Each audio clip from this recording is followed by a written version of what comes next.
These guys are well known. I'll give background on them too. But let's go back to the first day, because so much went down, so many, I guess, quirky plays playing the system, but in a very intelligent way. Very intelligent. You had some great plays from individuals too, showing their power, their potential.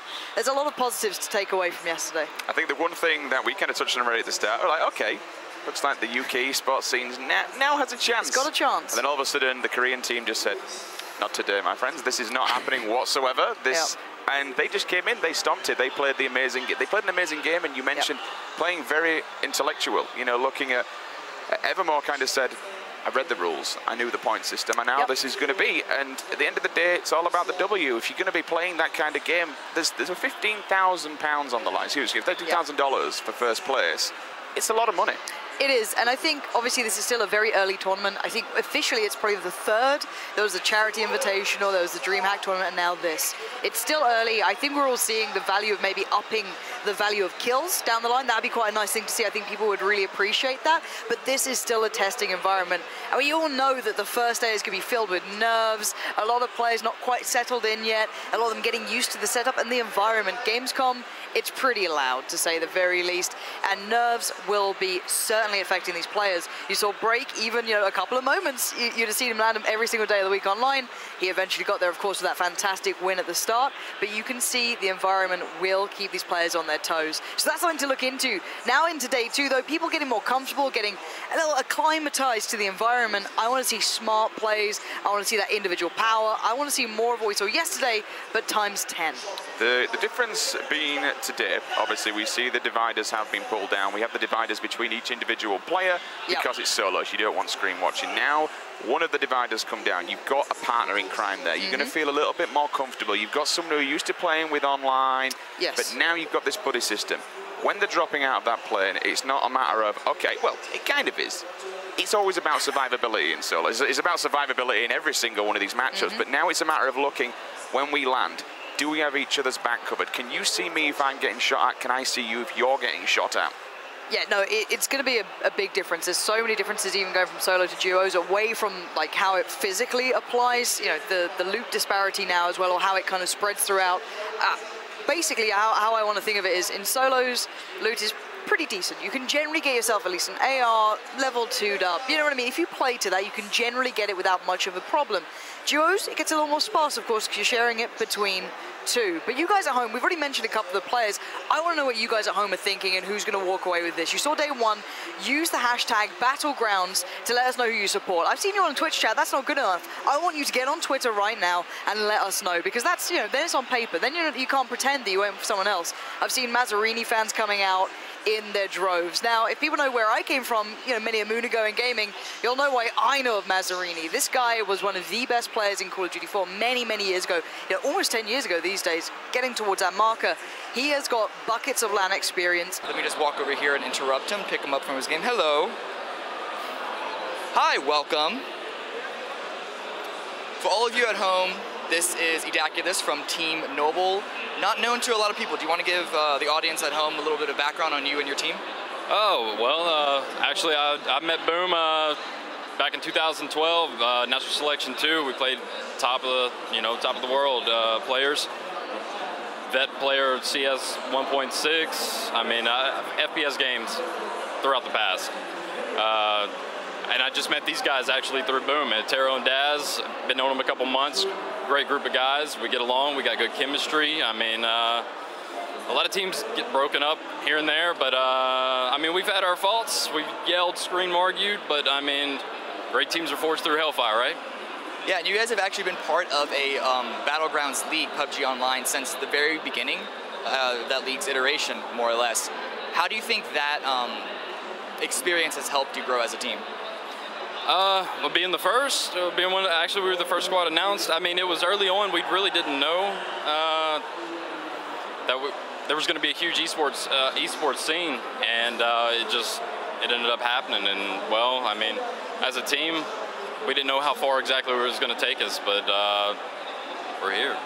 So I could be wrong on the exact numbers, but you're currently placed number 7 in the league, PUBG Online. Yeah, thereabouts. TSM and Team Liquid both joined a couple of weeks ago, and they're a little lower down on the standings, partly because they joined a little late and they didn't have as many weeks as you did for this current season to gather up points.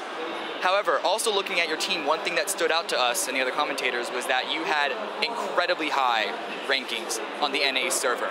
And yet, you and then your team didn't really make that big of a name for yourselves in the solo games that we saw yesterday. Do you think are you going to take today as a day to essentially try and make up that what could be a little bit of a disappointing outcome? Most definitely. I mean, duos and squads, that's where we shine. Solos, I mean, I'm not going to complain about any problems or anything. It's just, to us, that's not our strong point. Even if everything was just pristine, I honestly don't think. I mean, Liquid killed it. Those guys, they bested us. They really did. Great group of guys. But squads and duos, it's a new story. Do you think you have more confidence in your squad play or your duo play? If there is any disparity, of course. Squads, for sure. Definitely. What is for audiences at home who are new to this game, new to watching this game, what's the major difference between squads and duos? Major difference? Well, I mean, you got to think about it. Squads, they got 4-man teams. The duos, you got twice as many teams out on the field. I mean, that means people are trying to avoid as much confrontation as possible, and every compound is usually taken. That's kind of the rule of thumb. You got to play the circles a little differently. You got to be a little bit more conservative or more aggressive. It all depends on the situation. At duos, it's a lot more action. Squads, it's a lot more patient and tactical fights. All right, so final question, and I am going to upset you by not giving you any time to contextualize it either. First person or third person? My preference, third. All right, good enough. I'll let you get back to your game. I know a lot of these players are trying to get back into the server. They're all pumped up and ready to go. So I'm going to toss it back to Pansy and Sims while we get into the first game. Thank you very much, Karen. Okay then, Pansy, let's set the tone here. Let's remind ourselves exactly, for people at home who are tuning in to Battlegrounds, have never seen this before. Let's break it down. How does this thing work? When we're talking from a duo stance, diving out of the plane, what are we looking for these players and these teams to be doing straight off the bat? Well, I already just heard the Shroud quote coming out from it, that is pristine. So I'm starting to think of Shroud here and the duos he plays out with Summit and such. But, you know, away from the crazy fragging approach you might see online from certain players, I don't think we're going to get that extreme level like you would be watching those guys, right? I don't think that's going to play here, right? People are more conservative. They are playing for the longevity. But what you want is a solid place to get decent enough loot to be able to supplement two players, right? You need both ARs, you know, one for each player, maybe an SMG for a while. If you go to somewhere that's still close quarter combat sort of environment, you know, there's Nayaj or Pachinkis, that's still fine. But for me, overall, you want to have minimum level 2 throughout and an AR. Like, that's the basics for me. If you want to go to a higher value area, you go to that military island, Millie Island. If you go Novo, if you go Georgia Pole, that's where I get excited. I want to see the team starting to play a little bit more risky. I know that it doesn't reward it as much in the point system, and I know that's going to be in the back of their minds, and they might want to play it a little bit more safe, but I would love to see that come through. We might see it in the first-person perspective tomorrow, to be fair, but in third person, I'm not sure if they're going to go for it. I think we're going to see somewhat of a similar-ish start, but maybe more plays towards the cars especially, because then you can be far more mobile, moving around the map, going to the extremities, trying to get that, I guess, further amount of loot into your pockets. And then overall, we will be seeing the same point system as yesterday when it comes to standings, but for individual kills, it will change slightly. It will be 4 points per kill, so a reduction from 1 from yesterday. Now, once that's all said and done then, you know exactly how this thing is going to work. You know how these players are going to be playing. Let's take a quick look back at yesterday. We do have some highlights to show you guys, some of the kills, some of the frags that all went down. But one thing I want to touch on mainly, Evermore's play style. It was very different. It was also very clever. In theory, nobody killed it. #Clevermore. I like it. Hey. Stole that from someone in Twitch chat, so. Nobody actually killed him apart from the circle. which is interesting. And you can see him taking down players like Ninja here. He actually did very well. The guy is talented. Now, if people don't know who Evermore is, out in Korea, he is one of the better players in Overwatch. The guy is not like some random guy who just turned up and gone, I'll play that system for the funsies. No, he's actually a very talented individual. So if that comes through today, that's something to look at. He certainly did play the system well. But yeah, yesterday to me was just players getting warmed into this. You're going to see the kills coming through that I know a lot of people were getting into here. And Ninja again, he's just had some real rough games, to be completely honest. There's Evermore again, holding his own. He's very, very good. So don't underestimate him just because of the style he brought here. I actually love this kill from the boat as well. So well done. Actually, the precision on this shot with the 4 times, it's pretty spicy. Not gonna take, but yeah, that's the reaction I'd have had. But we saw some great moments throughout this game. This was the final one that actually came through from Evermore in that game. He played it well. He allowed I think it was the TSM guys, or Liquid guys, excuse me, to battle it out in that one compound that was left within the circle, and then he took down the winner with some good positioning and good mental approach. I mean, there can be a lot said for turning up to a gunfight last, you know, turning up, you've got plenty of meds, they're going to be weak, they're going to be coming straight off the back of a fight. That last player at the end, as you mentioned, after the fight was done, he had no idea where Evermore was coming from. He just crept up behind, took him down, and got the W, and ended up being as Solo's champion. Now, the bigger question is, can they transition this into duos? You were talking about Ninja, for example, going for some risky players, going for some kills. The man's an aggressive player, but he's going to be now playing with his squad. And remember that Luminosity Gaming, as a team, have been playing with each other in arena-style games for quite some time now. Can they bring this to the floor today? Can they bring it to duos? We're not in squads yet, but certainly, I think this kind of style, this teamwork, will suit teams who have been together for a while a lot better. But then, on the opposing side of the fence, you mentioned the people who have qualified, the invited teams who are surplus to this. There's some really big, nasty names out there. Yeah, Rocket Esports, to me, are the guys that I'm going to be keeping my eye on, see how they do in the grander scale of things, see how they compare to your TSMs, to your Liquids, to your Cloud9s. So that's what my eye's on, because I like the competitive aspect. But again, though, the community aren't just favoring these guys. I'm seeing a lot of shout-outs for Vicstar coming in. Ninja still got support. Stody as well. The Mythic guys. The Lex spam was real for a while. And credit to Lex, actually, from Mythic. He did very well just out of the prize money area, but he got plenty of kills. He was certainly in the action for a large portion of it. So there's a lot of names we're looking at here. And I do think this might play better to the team chemistry, but we also might see just people being more confident with this and comfortable, because let's be honest, most people do play mostly, you know, the duos, the squad aspect, especially in this tournament, something that's far more, I guess, natural to them. But we will see the difference in team chemistry here. That's going to be a big thing. I just really want to pick your brains here, because you're the specialist in this front. But when you talk about the Mythic guys, for example, all right, we know the Caname. They've been playing CS for many years. We know the Caname, but what else can they bring from the CS side and transition into Battlegrounds? What advantage do you think that will give them, if any? You can theorize, right? It may not apply at all, but the theory is that if you put someone like Lex and Flom, one, communication is going to be phenomenal. If you want clean, crisp communication, that's where you want to look, and not panicking under pressure, relaying good information. I think everyone who plays squads, when you're at home, there's that one guy who just is overly communicating, shouting everything, and it doesn't make sense, or the guy who goes completely mute, and you just die because someone's walked up behind you, they've spotted them and said nothing. It's just like, are you serious? Rob, that would be.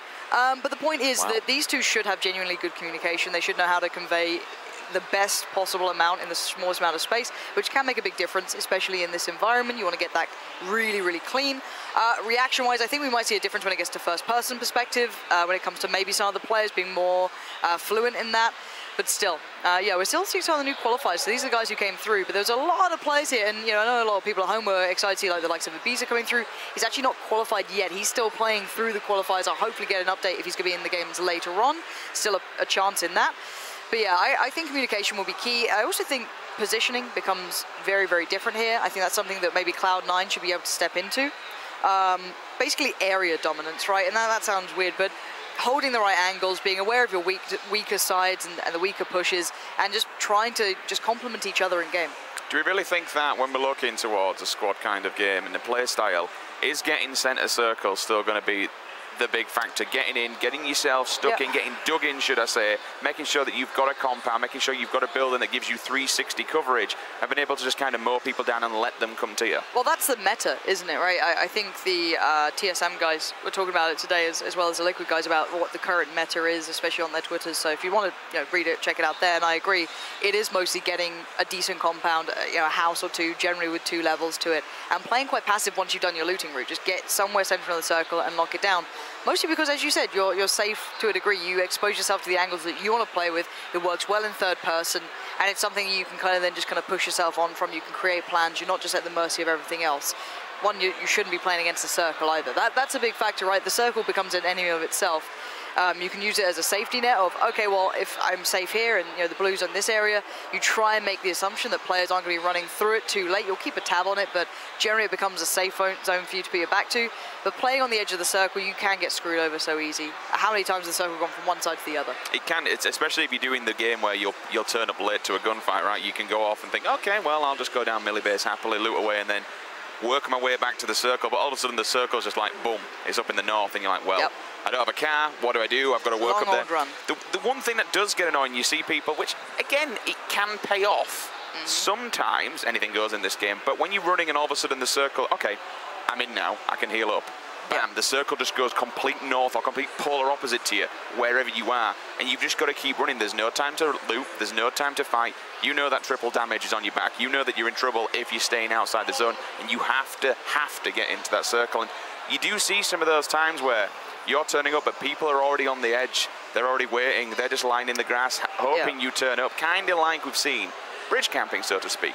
If you know people are going to take a specific route or where they're coming in, kind of bottleneck them and just clean up the kills. Absolutely. Now we're going to see the guys getting ready here. This is the lobby, of course. Now, just to highlight that as well, for one of the large squares on the map, the 1,000-meter looking things, it's about 3 minutes running at full pace from one side to the other. So you can imagine that's where positioning really can make big differences, and that's where the awareness will come in, especially when you know the circle times and how it plays out. But 1 minute left. This is your chance at home to get using that hashtag. Hashtag Battlegrounds. Who are you supporting? Which duo do you fancy? Or maybe the individual who's going to do it.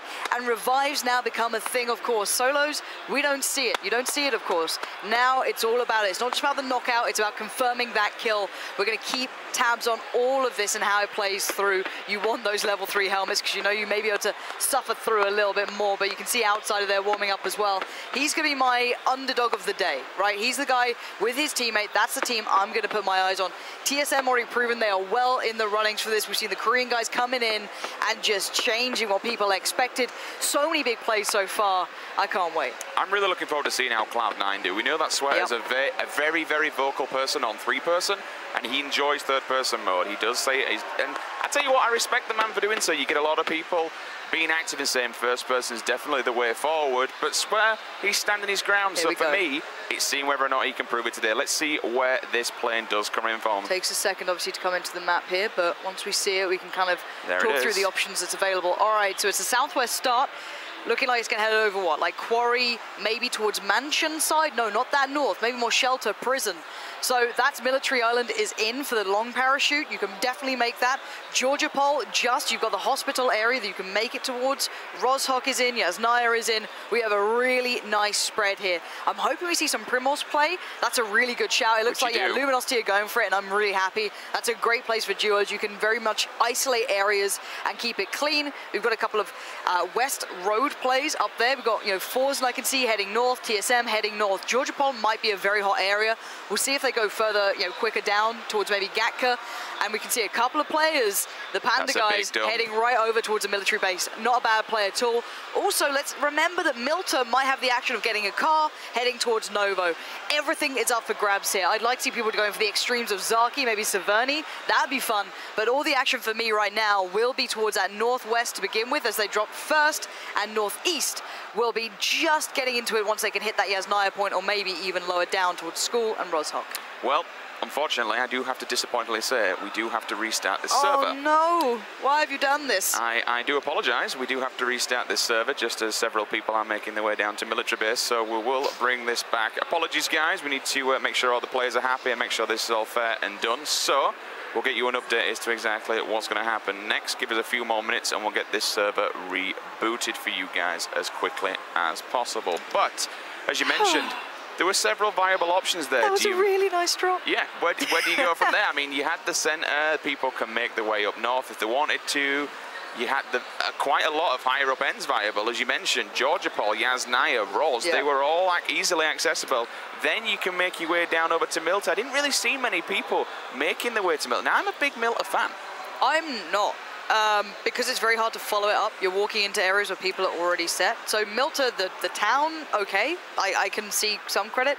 But Milta Power Station, the actual power station itself, the one that's on the further east coast near the rock side, I don't think loot's that good. Now, I know people will happily prove me wrong and they'll have a discussion on that. I actually prefer the smaller piece of the Milta Power. Yeah, yes. I actually think that's not too bad. The thing is that, let's say you don't get the full gear that you want. Let's say that doesn't happen for you. Where do you go next? Do you play late to prison? Probably not. You're going to be walking in people already geared. Do you head to Milta Town? People are already there. It's very hard to then transition away from that area for me. Well, we've just had an update from the floor. Apparently, we are now continuing on with the game, which is an interesting one. Let's get into this. So, all right. We apologise, guys. We've just been advised now that this game will continue on, so let's kick things off with Chappie. We've already got a couple of kills coming through as well, just down towards the south, so we're going to have to just jump into seeing how this goes through. Nice work from the Liquid boys so far, at least Scoom. He's got himself a car. A little bit to work with as well. Yeah, that's with Moleman. So the Liquid guys have gone towards George. That's where the higher likely spawns, that there's 15 of the high chance vehicle spawns. He's clearly got one. He can head out towards Zaki. He's going to go out of the circle, but plenty of time with that Dacia to get over there and get everything done. But let's see the spread. Yeah, this is very nice. This is a very open spread. The interesting thing is, look at where the circle is. Obviously, we saw that mid to bottom area where the plane came straight across. People who have gone down, and there are people still making their way down now across the bridge, all the way at Nova. Worth it. Especially if they've got the vehicles. You saw them in the vehicles, so they can just get the gear and get the hell out of Dodge, move their way up to the north, and then they'll be inside the circle. Yeah, I like this play from the Liquid guys. I don't know if there's anyone already in Zaki. I didn't quite check it myself, but they pretty much got this. There's also the mini underground bunkers that are on the way back towards Severny, and with that circle so north, they only have to kind of traverse in on these. If they want to find a boat even, that does become an option. I don't think they're the players to do it, but basically for me, this is a really nice play to begin with. Zaki, it may not be high milli, but you've got a couple of the hangars too. Over there, you've got some of the guard towers as well, so you will be able to get decent loot. Maybe a fuel can just get them back in the circle nice and comfy, but with already a rifle in hand, everything else, they're looking really nice to begin with. And there's a bit of a battle going down towards the south side of Severny. It looks like one's in the car, they're trying to get away from each other. And yeah, every compound is now getting busy. Even TSM taking some pot shots as well on the cars going by. This is going to be far more, I guess, in the action, right? There's still revives possible. So Moondie here walking around, well, not walking, excuse me, driving around Lost Aiming, but there's already a team in Severny. I remember seeing it, so they're walking into already preset action. It looks like they have some loot, a UMP, full auto. I don't see armor on the players, so that could be an issue. Now they're going to spot the Dacia, they're going to know what's up, they need to get out of there, and this is what I'm saying. If you roll up late to areas, you're going to put yourself in a position where you're going to take shots. It's a very risky play playing late into these areas now. Maybe head towards that northern side, pick your way through, but you will be playing under geared here. I like exactly what he did. Rather than turn and face into this actual city, unfortunately, which may have led to other people being there, they've just got the hell out and says, okay, we'll pick a compound. You saw him mark it on the map, we'll drive over there, get yourself some time. Hopefully there will be a bit more loot, but now if they need to come back there, if there's no loot there, they're going to have a bit of a difficult time, which will make them and force them upwards north. Fair play to him. Just looking at some of the other players now. Ollie level 3 helmet. That's a nice way to work it. 2 ARs as well. 1 in the back pocket and 1 in front. It all depends how many people are there. I mean, you look at his teammate. He is a fair distance. If he did go down, he's going down. There's no one there to revive him. But when you're so far kind of out in the open, you have these mini compounds to yourself, you've got a decent chance of getting loot. NPR, though, speaking of loot, doesn't look that well geared whatsoever. No helmet, no chest. Hopefully they can pick something up. But as you mentioned earlier, Lauren, they're going to start turning up to these compounds now, and people are already going to be there. Yeah, it is true, but you've got to go for fights at that point, don't you? That's what goes into the back of your mind is, all right, if we're not getting loot, you're forced to take fights, and they're maybe not ideal fights either. So you might be able to get a little bit more from this, maybe a couple of stims coming through, a couple of shots coming out as well. Moleman's gone down. Forzen actually finding that kill. Big pickup for him. Great loot as well. This is going to really upgrade him. Clearly already in that compound. Wait, yes, this is over at Zaki. This was the early play that I thought was going to work out really well for Liquid. They've got rolled up on, so this is a huge problem. I'm pretty sure there might be one more member alive for the Liquid guys over on this side of things. But that's a good quick hit and run. Get out there, Forzen. You've got some sick loot. Make a move. Get back. You could chill out now. You've got a perfect upgrade. Leads me to kind of think is, did Forzen's teammate actually get taken down? Because I'm looking across there now. might have some sort of a replay. Oh, yeah, there it is.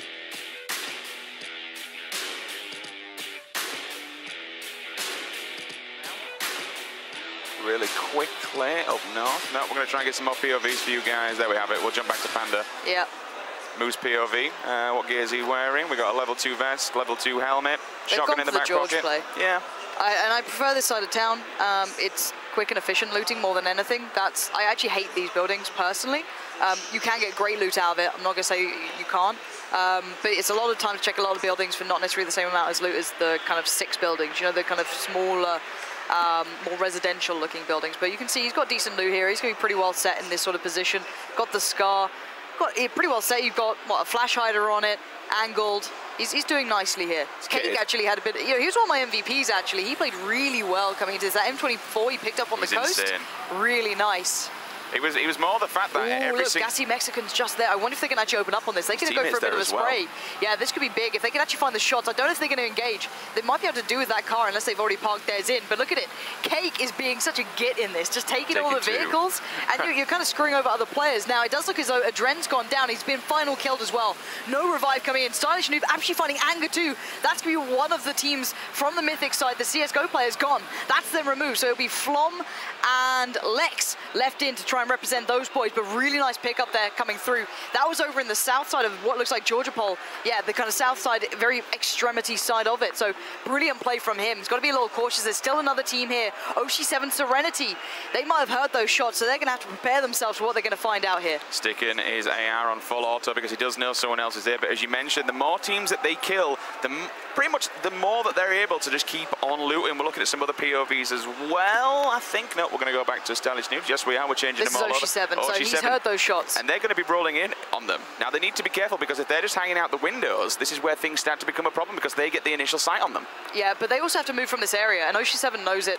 He doesn't want to stick in the blue. He's probably not got enough to get through. Oh, he's going to spot the player out. Takes his time on the shot. Full auto spraying. Nice work. Only gets the knockdown, not full kill. Oh, he's trying to stick around to get the kill. Maybe a little too much of a bloodlust going on there. Oh, top. He completely misses out. He needs to fall back down this defilade. Pray the Serenity can bail him out of this one.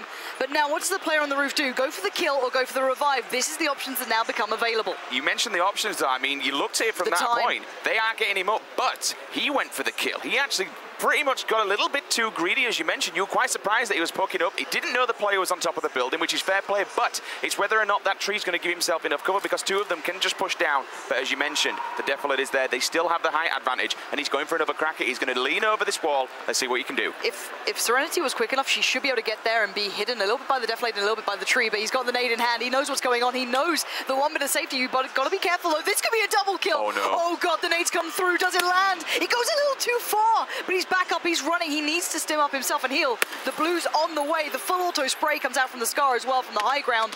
This battle is going to be tricky for them as well. Oh, lovely shot. This guy, Stylish Noob, has got some power to him as well. Serenity's now down. Oshi7 has the option. Do I go for the revive? Do I need to lay down fire? How do I get out of this? He's at such a disadvantage. Needs to land a shot. No, he's gone. Brilliant stuff between Stylish Noob and Shaka, dominating the high ground, taking down Fremily. Standing their ground and keeping on track. They just take control of the level 3 building. They just look down upon them. One of them goes down. Again, he can't approach. Trying to do something like that, you can question it. He was attacking a player where he had like 10% health. I mean, he may have not had anything in the bag. He may have not been able to do it. But when you've got scopes and you can look from that kind of height and that kind of angle, it's game over. Yeah, it's very hard. Oshi7, again, there was not much he could have done. He was pretty much playing at a huge... He needs to land the kind of like one instant shot off with the head and then kind of follow up. Cake here, though, in a long-range battle, but that 8 times is going to work wonderfully. Shotgun on the back, not perfect, but suppressed as well with the 8 times on this sort of scar. I like it. Big fan, but there's very limited cover for him to work through and towards. Cloud9 will happily play these areas out. They're very diligent players. Curious what loot they have to play with here, but Cake's in a predicament now. You can see him considering, do I go to the water? Do I try and work my way up? He can head towards the more northern side of things, but those shots are keeping him pinned. That's what they're doing. They're just picking it to say, okay, we know exactly where you are, my friend. There is no point in trying it. One person's going to go across the bridge. Can he land some shots off? He's looking for blood. He scopes in hard. I'm not seeing any blood whatsoever, but he's leaning those shots, trying to get the bullets. They do turn on a pinhead, so none of those will count whatsoever. But a scar with a silencer and an 8 times scope is a very, very nasty weapon. If he gets lucky And if one of C9 did try and poke, try and get a pick, he might get lucky and find one of the heads, but it's whether or not they show themselves. They've got the building. They don't really have to do anything. We'll take a look at the game right now, Lauren. But they also don't have suppressors at the moment, so they're the ones making noise, whereas Cake and the other guys, they're actually okay at the moment. They've still got the suppressors, so he can take these fights without being too worried of the other opponents rolling up on him. Generally, you're not going to be running through that area anyway. There's a little amount of escape because they still have, I think, the buggy in form. I think we saw earlier Cake trying to shoot out the tires, so it limits them to being stuck here. But there's plenty of escape for Cake. He doesn't need to stick around to this if he doesn't want to. Sweater only with that level 1 helmet as well needs to be a little cautious, but oh my word, breaks down, taking a fight here as well. He's got his teammate still up so he doesn't get knocked, but the helmet gone. Clearly a headshot being landed. Now he's still safe. The circle's pretty convenient for him, but he needs AIM to help him out here. He's looking around the corner and he's also very cautious himself. He will back around the wall, just give himself some cover. MPR is going to move in. It's whether or not he knows where this other player is, just looking down the barrel of that wall. If someone banks him, unfortunately, it could be the end. He's so cautious. He knows exactly that this player is on the opposite side. Break's obviously following, giving him the information. Break Wait, is it the other TSM team doing this? I didn't catch it. That would be rough if it was. I think it was. Okay, so Break's safe to revive. At this point, he's going to try and adjust the free look so he can spot the house push if required. Now they've got a Car 98, so hopefully at this point, Break coming back into this will be able to actually take a bit of a fight here and maybe return some fire. But without a helmet, you're jiggle peeking like a champ. I don't even think he had a scope though, Lauren. I mean, I could be wrong here, but we're looking at both of his guns. He's got the UMP and the Car 98 in there, but there were no scopes whatsoever. He may have been able to take one himself, but as we hop on board with Ollie from Team Liquid, he's down. Unfortunately stuck between a tree and one player just hanging around the back of it. Whether or not his teammate's in a good position, he is running parallel to that tree to give himself that cover, try and get him up, but look at this, here comes Hayes. Hayes goes in, he gets the lean, he also gets the taps on one player. He's going to be able to get Ollie up here, but he needs to be careful of grenades. He's done the damage to Julia, he's forced her back. Yeah, exactly. You're hoping that there's no nades on board, and it's also enough time that you'd hope the opponent now will take the time to heal. She's also considering, can I get my teammate back up? Is he? Yeah, he's out. So Outsider's actually still alive as well. He's my dark horse in this one, but Sequisha goes down, a real shame. The guy was put on a show before, and sadly almost no meds here on the other side. Julia's working with so little, and my word, she has a mountain to climb. Single fire still as well, wants to keep it controlled, wants to tap away. Nice approach, keeping away from the tree to allow herself a little bit of time to work back in, and now goes for the heal. Oh, you can see the nerves, you can see her wanting to get the revive, but scared to do so. Personally, I'd like to see that she's got a grenade on her belt. She should be throwing that thing and forcing them out, especially when they're coming down. We're going to hear a plane going by as well. She will try and run out. She does unfortunately fall. He picks up his second, wiping out the entire team there. Now we're going to try and loot a med. There's going to be a grenade on there also. But now I think they've got a little bit of time to play. Two more players as well. I'm looking at pretty much two boxes. We've got two loot drops next to one another in a very close area. So look for the crunch coming in around the center of this circle. Players will be looking at them, but they do look at first glance, kind of look they're in no man's land. No real cover. Again, we'll have to go back and double make sure that what I'm saying is absolutely correct, but it didn't look like they were in a very particularly good spot. As we do stick here with Interroga, just getting some information. He's got a Daculus with him also, looking through the portholes of this shack and just making sure no one's around because, all right, you've got 360 cover in a shack, but once they leave here, they've got to do a big run through a very empty field. And here's the sprays coming in. That's Interrogate. Nice work. Lovely control as well. The car's going to continue going. You can see this guy very, very diligent here. But out in the open, he's going to take shots himself. He's given away the position, run the dinner bell a little bit. He needs to be careful to not take too much damage. Fall back in heal. He's done work already. Knocking out a player out of a car always screws people over. And you know it's awkward for them to try and do anything.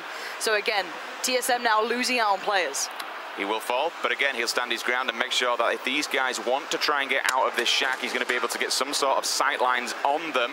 Meanwhile, there's still a battle going down. Cake's still stuck in this corner. He's not moving. Fair play to him. If he knows C9 are in there, then why?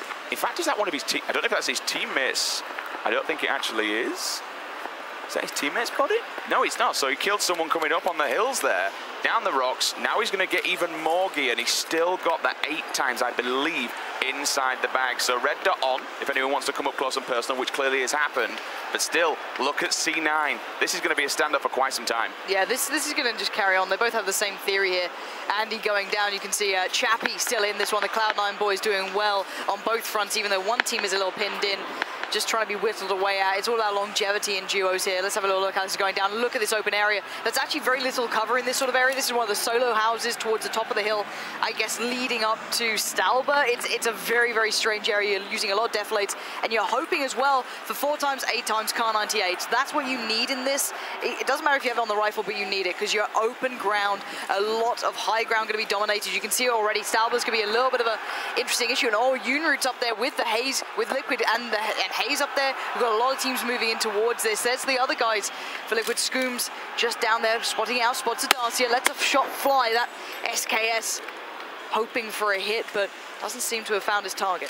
Moleman is dead though, so he is on his own, unfortunately. Level 1 helmet in tow, still trying to take some pop shots, lean those shots, try and get a cheeky one as they're moving around in the Daz. If he does land one of those, it would be amazing. Meanwhile, Daz knocks out Obang down in the kill feed there. We're moving on with Lex. Oh, he's got a nice little, you know, the AWP setup almost, not the AWM, you know, just bear with me. It's got the 8x and the Kar 98.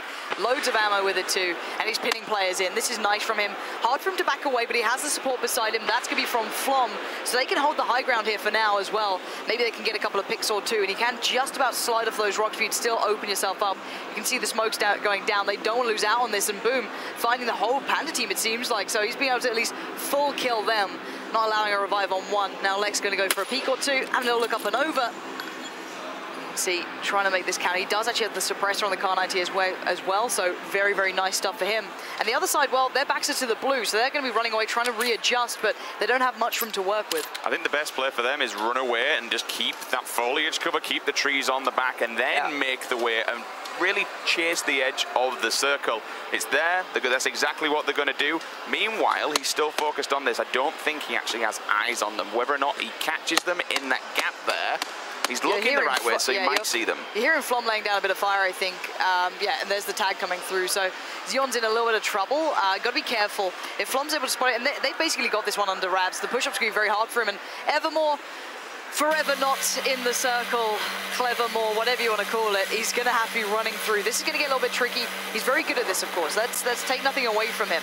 He is very, very talented to be able to make these plays, but you can hear a couple of players going to be prepared for this on the other side when he moves through Yasnaya. So that's going to be his issue. If you see it in the kill feed, that's probably the issue. And, oh, wow, look at this. 2 players in one side of thing, 2 players in the other. Lost aimings just on the other side. And at least this time, Jared isn't on a bike. So hopefully he can survive. Stody just died out of the play zone.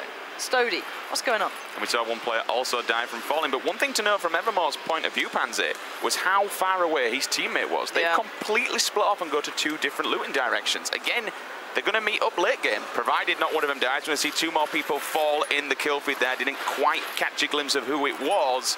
Meanwhile, we now see these players will be forced to move 55 seconds, and the blue will be moving in on them. Yeah, we're down to 55 players remaining.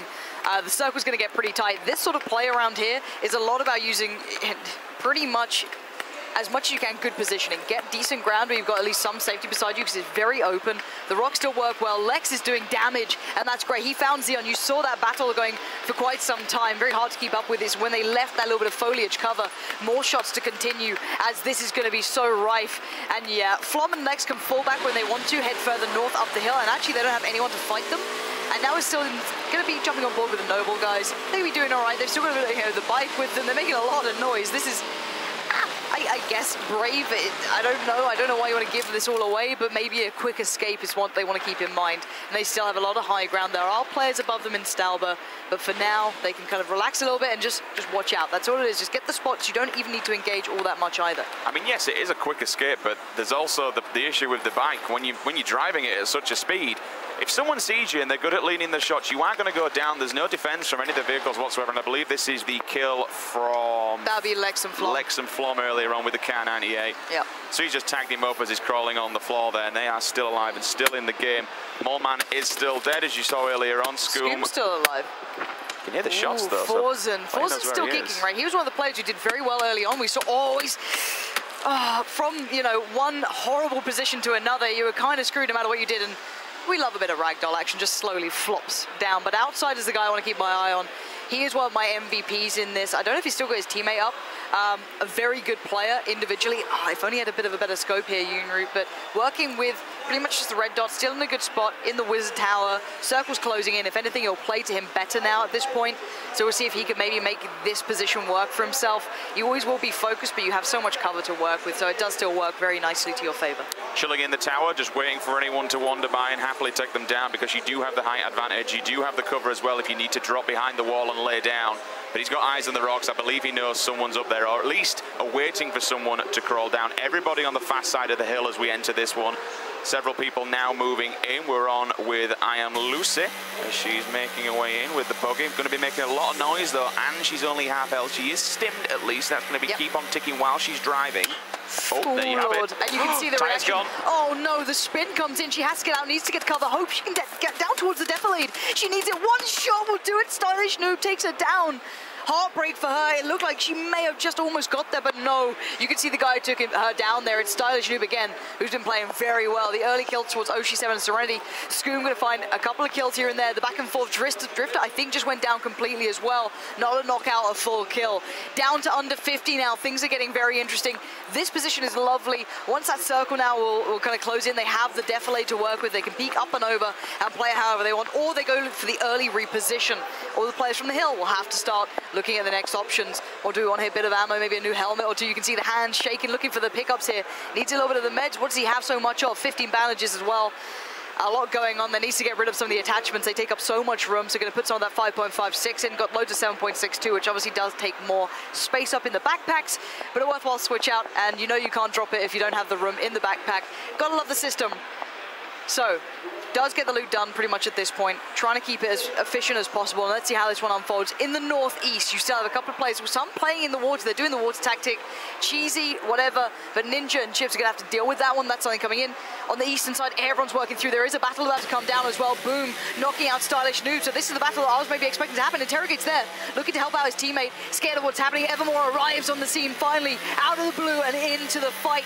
30 seconds on the next circle. He can position well, but he's walking into an unknown environment. You don't know where they are. He could be a spray down for someone. But Ollie, I think, just got taken down by Yunru. He did. The Koreans are still in this, and they are doing damage. The biggest issue with these two turning up so late is that because they've taken so much damage from the blue, so they do arrive on this. As you mentioned perfectly, Lauren, they're an open target, but they're a very weak target. Several shots will be coming on them. He's moving out, and I believe he's completely tagged up. You saw the health. I'm looking for that kill feed. That's all it's going to need. How is he still alive in this one? He's just bailed it. Do you know what, Evermore? You're that guy, aren't you? Fair enough. Do you know what? If you want a QA tester, he's your man right now. He's still stimmed up. He can get a couple of the meds going on. They are going to do the water tactic, which is cheesy, but grenades can help. You can see Luminosity doing the same thing as well. So, you know, whatever you like, whether you like it or not, there's two teams doing this as we speak. Yunru, though, is completely dismantling Liquid. Haze just falls by the wayside, and he's going to do this all day long. We don't need to watch this. There's nothing he can do in the form of a fight. He might pop up and down to maybe do a little something, but it's not that interesting to me. So let's look elsewhere if we can and jump off this perspective, because the close is coming in. The circle's still good for them. You can see all the kills coming Everyone's through. dying now. Boom's taking them down. It's going to be the battle as we still watch the fishes, please. Please. I'm loving what LG have done. They've kind of built themselves a little mini fortress out of a boat and a car. People will just end up blowing them up. Break still in this, knocking out Curvy Llama. I think that's Gassy Mexican's partner, and there's Gassy Mexican to follow. That's the team down. Break is still in this. You can see on the kill feed. And there's the spray coming from the Vector at this point. Well done on the extended mag, up to 25. Very, very viable. And people are just dying left, right, and center. Vicstar finally goes down. A lot of longevity towards him. 35 players now remain. This is going to kick off. There's so many alive in such a small area. Every single angle contains a threat. TSM, they know they've got bodies in front of them, so they can go and loot, but they don't have much time. 1 minute 30, and the blue will be on their back. They need to move in, but as they move in, there are going to be so many people just waiting in ambush to take them down. This team here, though, word. he's dead. He's still alive. He's on the other side of those rocks. He will have to eventually move to them, but you can see Interroga wants this kill. They said they're aggressive. They said they like to make these plays, but do they know exactly where he is? He's dead now. Someone else found him. He did. Okay, this C9. Yeah, no, you can see it falling back. This is just back and forth. This is instant action, covering fire coming through. Cloud9 getting the kills in. Some of the Noble guys are going down, but the other side of Noble is still alive. Two of them in a great position, slow side of the circle. Solid FPS here for Cloud9 in a better position too. In the circle, good cover. Limited vision, sadly, towards the north side, but south he's got the perfect push down spot. Borg, they're going to find Lex. Lex finally goes down, but he was on a high kill count as well, doing well. And you can see other teammates bleeding out. The walking wounded here. The blue's going to move in soon. I don't know if we're going to have time for a revive. You can see him crawling, Jared praying for someone to help him out here. And this battle was going on from the very start, but now Mazarini's still alive as well. The land god himself, known for his days in Power Gaming back in COD 4. We're going to see if he can maybe find some late game action. Jared getting revived, get back in. Only 5 bandages though. He's going to have to use them fast and get moving. The battle continues for Cloud9 as well. Solid FPS, going to try and use these bandages, but unfortunately he can only do so much. There are several people right in his line of sight. He's looking for his teammate to give him some support, and he's right behind him. If he does fall, he might be able to get a pick up, but he sees 2 Interrogates on the hill. He tags him up, Interrogates pushed back now, and as you mentioned, Lauren, 28 alive, and this circle, well, it's getting very small, but there's still plenty of people alive in this late game. Yeah, Interrogate's still fine. I like this position as him. He can define the fights that he's being pinched on at the moment, but you can see every shot comes through, everything counts, taking down armor, taking down helmets. It all very much counts, especially at 25 remaining. Ninja managed to take out Mazzarini. That's big. There's Ninja. Lovely control on the shots as well, forcing them to play him from the blue, just about giving himself enough time to run away. And you've got to be so precise in those fights because you give away your position. Stimmed up to the faster run as well. He's getting in. It looks as though Break's been taken down. Flom's doing the work, and his teammate's just been found too. This is so deadly. Mazzarini's teammate from the grave essentially is still trying to make this costly for the Luminosity guys. Mazzarini did finally go down outside of the blue zone, and the blue zone is claiming victims here. Borg takes down NPR as well. Mithrin, oh, he's going to take down Strat. We'll see One Shot Girl also following that. This is where everything starts to get well. We're moving into the top 10. Chipsy will die. We saw Ninja walking away from him. He says, look, go mate, I am completely out of this one. And now they're all starting to get kind of lined up. 2 players, though, they're about to meet one another. If they look to the left, if Solid and Chappie turn around, they do have the hill though. They have the height advantage, so neither players will be seeing one another. But now, turning up to the fight, a lot later on, we saw Sweater and his teammate. They were deciding him and Borg, but Borg has been getting a lot of kills. Borg, remember, is the replacement. Borg is the guy that was drafted in. He's the stand-in.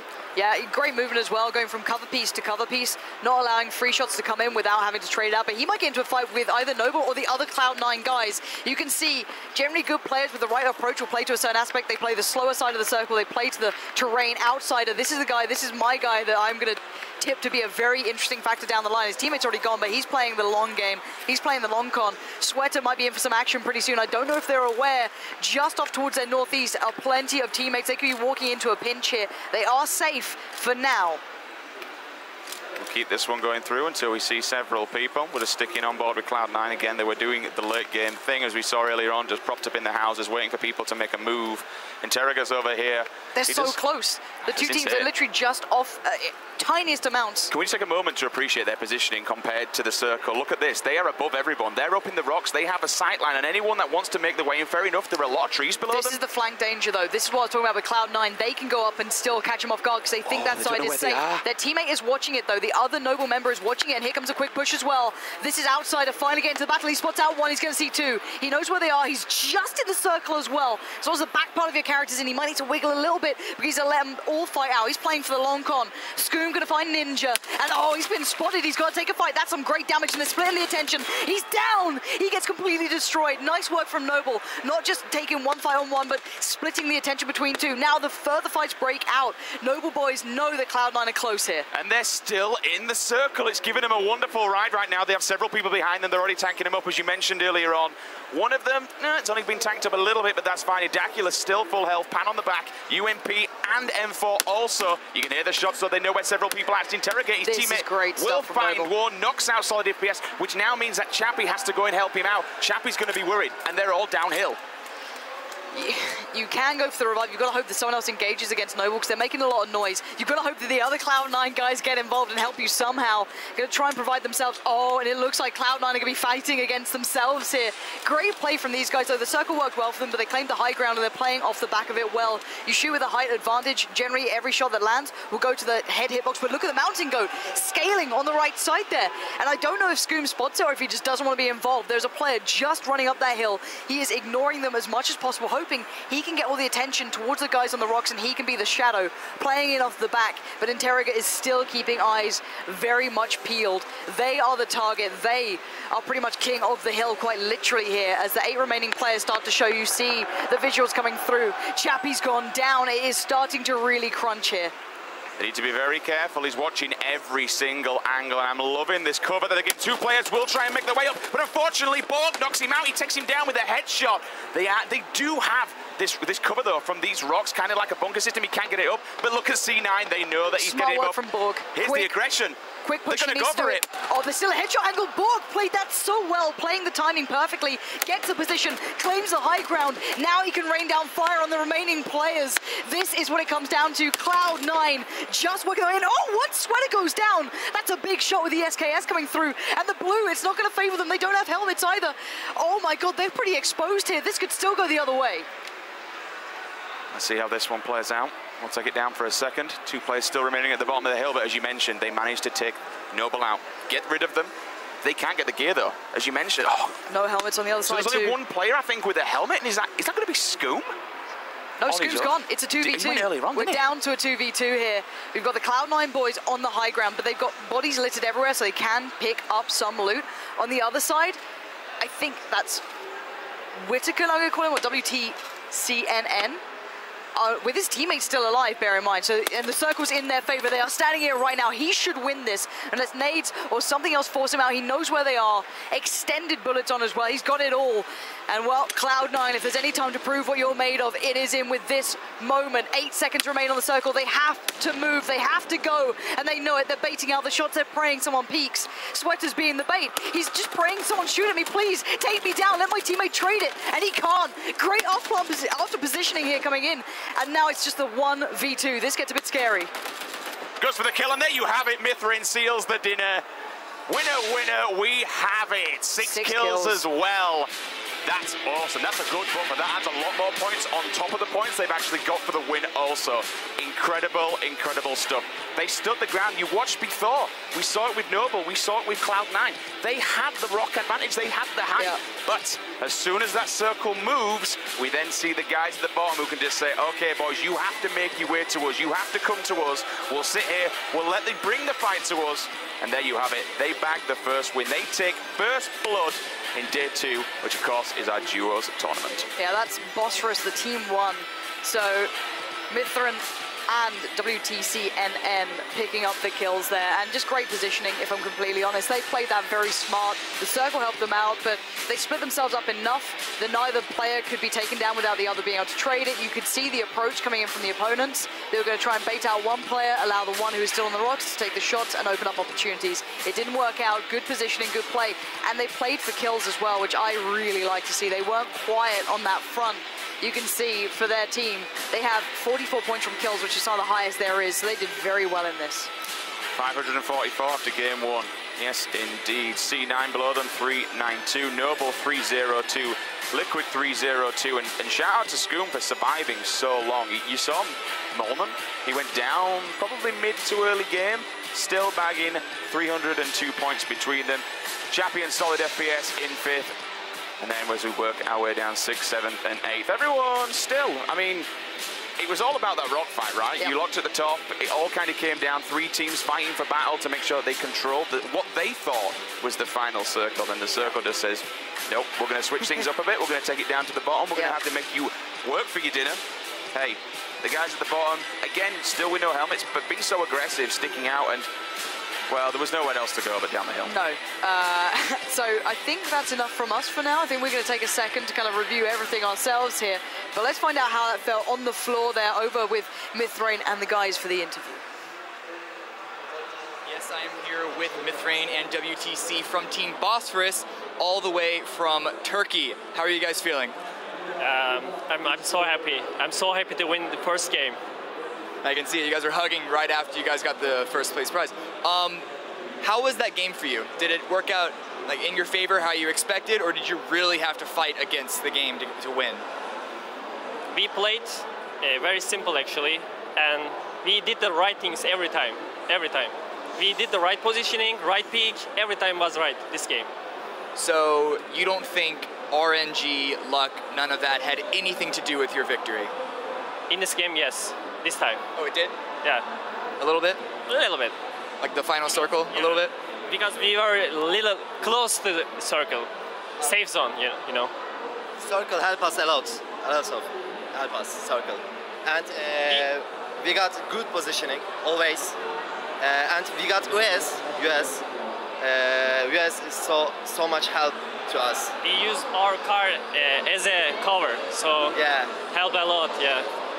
So yeah, there's no way around it. This game does have an element of randomness, but that's why we're doing 3 matches. This is only the first one, and you got yourself a fair number of points, not just with the victory, but also with a total of 11 kills between the 2 of you. How likely do you think you're going to be able to replicate this outcome in the next 2 games?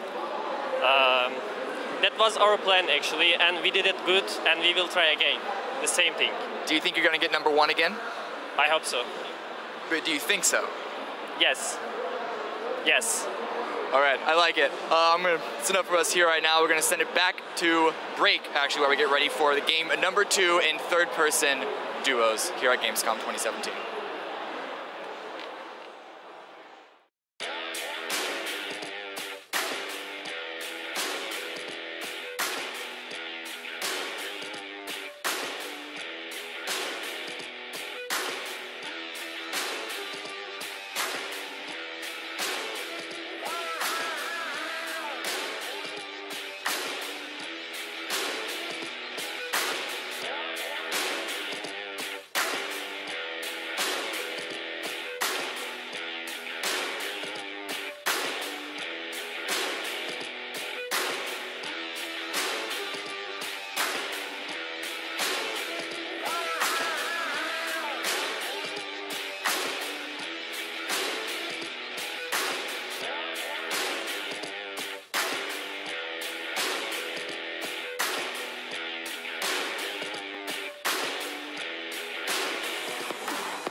The middle of nowhere south of Gatka, so people will leave me alone, and hopefully I don't end up scrambling to find a gun and everybody else has assault rifles and I've got a sickle. My favorite place to land's got to be Pochinki. If I'm playing solo and I just want kills, it's going to be school or military.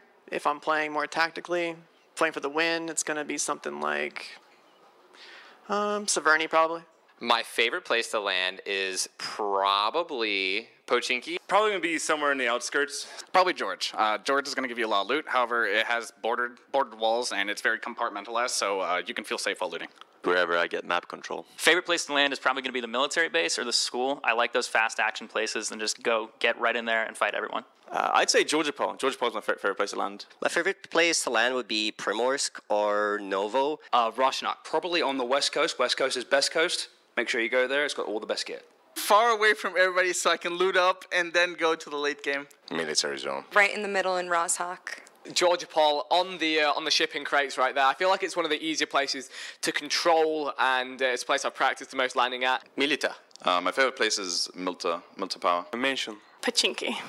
Lipovka. School. Novo. Favorite place to land is the military base. Milta Power. That'd be Georgopol. I really like landing in Pochinki. School. My favorite place to land is military.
Gentlemen, welcome back to round number 2 here at Gamescom for the PlayerUnknown's Battleground Invitational 2017.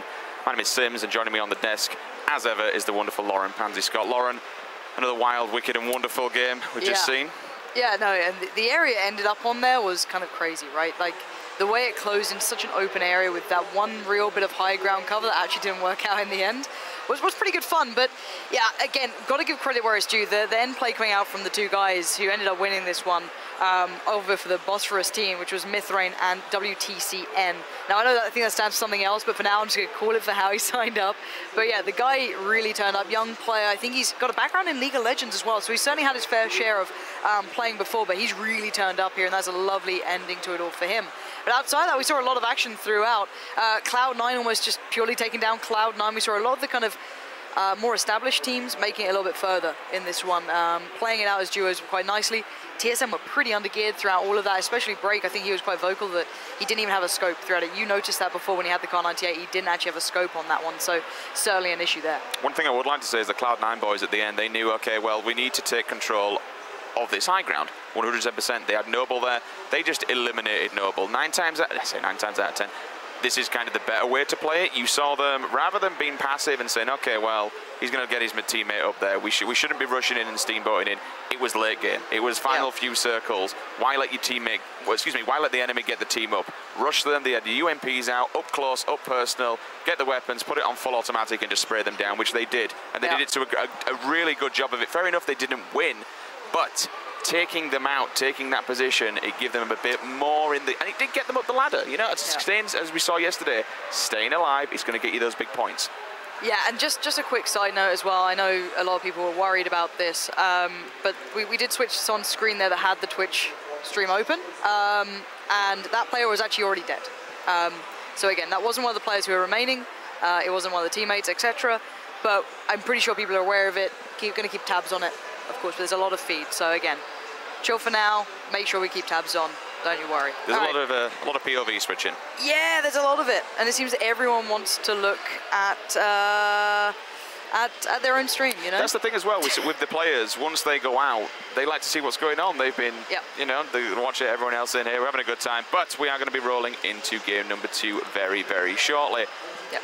Any predictions here? I mean, that circle, in fact, before we get any further, Pans, let's talk about that circle. It went up north. We saw people in the water. We saw people just chilling for a little bit, then coming through the beach. We saw people up in the hills that came down. A lot of cover, a lot of rocks, a lot of trees. Good final battle. I like it. I like it. It gets into what I enjoy about the game. I think a lot of the teams were undergeared because they don't take the same risks as they normally do, which is a bit of a shame. But you are starting to see the more established teams as such, quote-unquote teams, I know it's still early days, getting a little further ahead and getting themselves in towards the top 10. So you're seeing a little bit more of, like, I guess, the skills showing here rather than it being a little bit more sporadic like it was in solos. I don't know if that's going to maintain. I don't know if that's going to change in the next couple of games going forward. I think you just broke my pen. I did just break your pen, I'm sorry. Why are you like this? I'm going to buy you a new one. These are my favorite pens as well. I will literally buy you a new one. I'm so angry. You can't buy these in Germany. You know what, while we argue about this pen that I have just broken, I do feel really bad, He's man, actually. borrowed my pen every single day, and he's got, you know what? The other one survived at least. Yes, because that's in my hands. All right, we're going to go down onto the floor, where we do have an interview with Cameron. Cameron, how's the feeling down there, dude? It's going great, and I am in fact joined by Cloud9 players Sweater and Borg, who did indeed get second place at the end of the last match. How disappointed are you because of that ending? Not very disappointed. We're looking for really good placement here. Can't expect to win every single game, but with good placement comes first place in a best of 3. We did actually see that yesterday, how Hayes, who even got bronze yesterday, didn't get a single #1 top placing, but he still medaled after that. So second place is definitely a good spot if you can get similar positioning later on. But you guys had really good positioning in the rocks on that hill leading up to that final engagement. It was a good 2-on-2. Remind me, how many kills did you get from that position? Borg got a total of 8 kills. I was just an assisting player. I honestly didn't get a single kill, but... And that's a perfect thread to go off of, because this was actually mentioned on the stream as well when you're getting a lot of these kills. You are, in fact, a stand-in for Crunch, who at the last minute couldn't get a hold of his passport. And a lot of times when stand-ins show up, of course, they're usually the weakest member of the team, because if they weren't, then why were they not on the team to begin with? Yada, yada, yada, general storyline. but you're coming here and you're really making everyone look at you and see that you are actually a really good player who's not just an emergency stand-in. What's it like playing with Cloud9? What's it like playing with this team of guys right now? It's just amazing. Getting this opportunity to face a lot of good players at a big event like this, it's just amazing. And Crunch is a good friend of mine, so I hope he's staying home there and cheering for me and Twitter. Crunch is awesome. I'm sure he is. I guess the next question to go to is that you guys particularly are really big proponents of third person. Why is that? There's a lot that goes into that, a lot. Yeah. So with a map such as PUBG and how the terrain works, I feel like first person is very, very forgiving in the sense that I look at BR games, H1Z1, PUBG, like as a game of RTS, real-time strategy, as well as a shooter game. So you're working against the environment, which is the blue, the safe zones, even the red zones, random spawns, whether it be car spawns, loot spawns, so on and so forth. And I feel like the information you gather from the third-person camera and the FOV it provides is the way to counter the map. Otherwise, in way to counter players, that is. You can always fight the map first person, third person, good positioning, so on and so forth, but in order to actually avoid players, know when to take fights, know when to walk away, see where players are, and just basically have a general mapped out location of the rest of the teams on the map, you can put yourself in a proper location on the map to either have high elevation or just play assist for the rest of the map. You start putting damage on everyone because of your positioning. You don't necessarily need the kills, you're just looking for placement. So I prefer third person simply because players that don't know how to put themselves in the proper location aren't forgiven for that. Whereas in first person, given the terrain and everything alike, they are very, very forgiven. All right, I'm sure we can go on and on about this topic, which I'm sure we're going to continue to do so at later dates. But final question, we're still sussing out the scene for Battlegrounds esports. If there was any rivalry that you had to claim right now that you had with another team, who would that be? Of course, TSM, right? However, I did go on my way, and I very much like the TSM guys. And I know Twitch chat's going to be like, nah, F that. They want the Cloud9 TSM rivalry, but of course it still stands. But at the same time, we are very good friends with them. All right, good stuff. And I think we are actually getting ready to go into game number 2. So I'm going to toss it back to the desk with Sims and Pansy to bring us in all of that action coming right up. Thank you very much indeed, Karen. Yes, Cloud9 looking to stick a win on the board here. Now, I like what he touched on as well, Pansy. He said, okay, fair enough. It's not about the win there. It's about the win at the end of the best of 3. It's a long game, and you know what? That can be in the mind because there is big figures and big digits when you look at the position where you are on the board. We'll bring you the scoreboard up in a second to give you a quick update on the standings where everyone's sitting and whatnot. But the higher up you can get on that scoreboard, the more points you're going to bag for your team. So, necessarily not getting aggressive. Saying about getting aggressive, you heard it there. 8 kills. That's still big for a duos tournament like this. Yeah, it is. And according to the rule set that I have in front of me, it's top 4. That's duo day 2, top 4. 30k first, 22nd, 8, and then 4 as they go down. So it is all about longevity, and we are seeing a lot of the kind of more established teams sticking in there. Mazzarini and Outsider doing well as well, which were the qualifiers coming through, but credit where it's due. Mithrain and WTCN played really well, and they played a kill game too. They didn't just play for the passive long sort of run where of course you're just playing for positioning and getting up on the board. They actually played it really well with the kills too. So I want to credit them for playing the nice way to watch. Now, you don't have to do it. It's actually pretty risky, but they actually did play the way I enjoy watching the game coming out. I think Cloud9 as well displayed a lot of what you like to see if you're a third-person fan. Good positioning, a lot of cerebral plays in that aspect of you know, how to just create rotates, good pivot points, and even being support players. Sweater there even saying he would be the support player to play in Borg, and I don't blame him either. We can jump down a little bit. Smack and Vis on there, probably a standout. The Noble guys were certainly doing some work. Liquid, I think Ollie and Hayes actually got caught by Ninja at one point, so that was them going down if I'm not mistaken. But yeah, we're seeing a little bit more of the experience towards the top end. But actually a lot of the streamers getting in, getting dirty as well. You see Cake getting the kills in there too. He's still up in this one.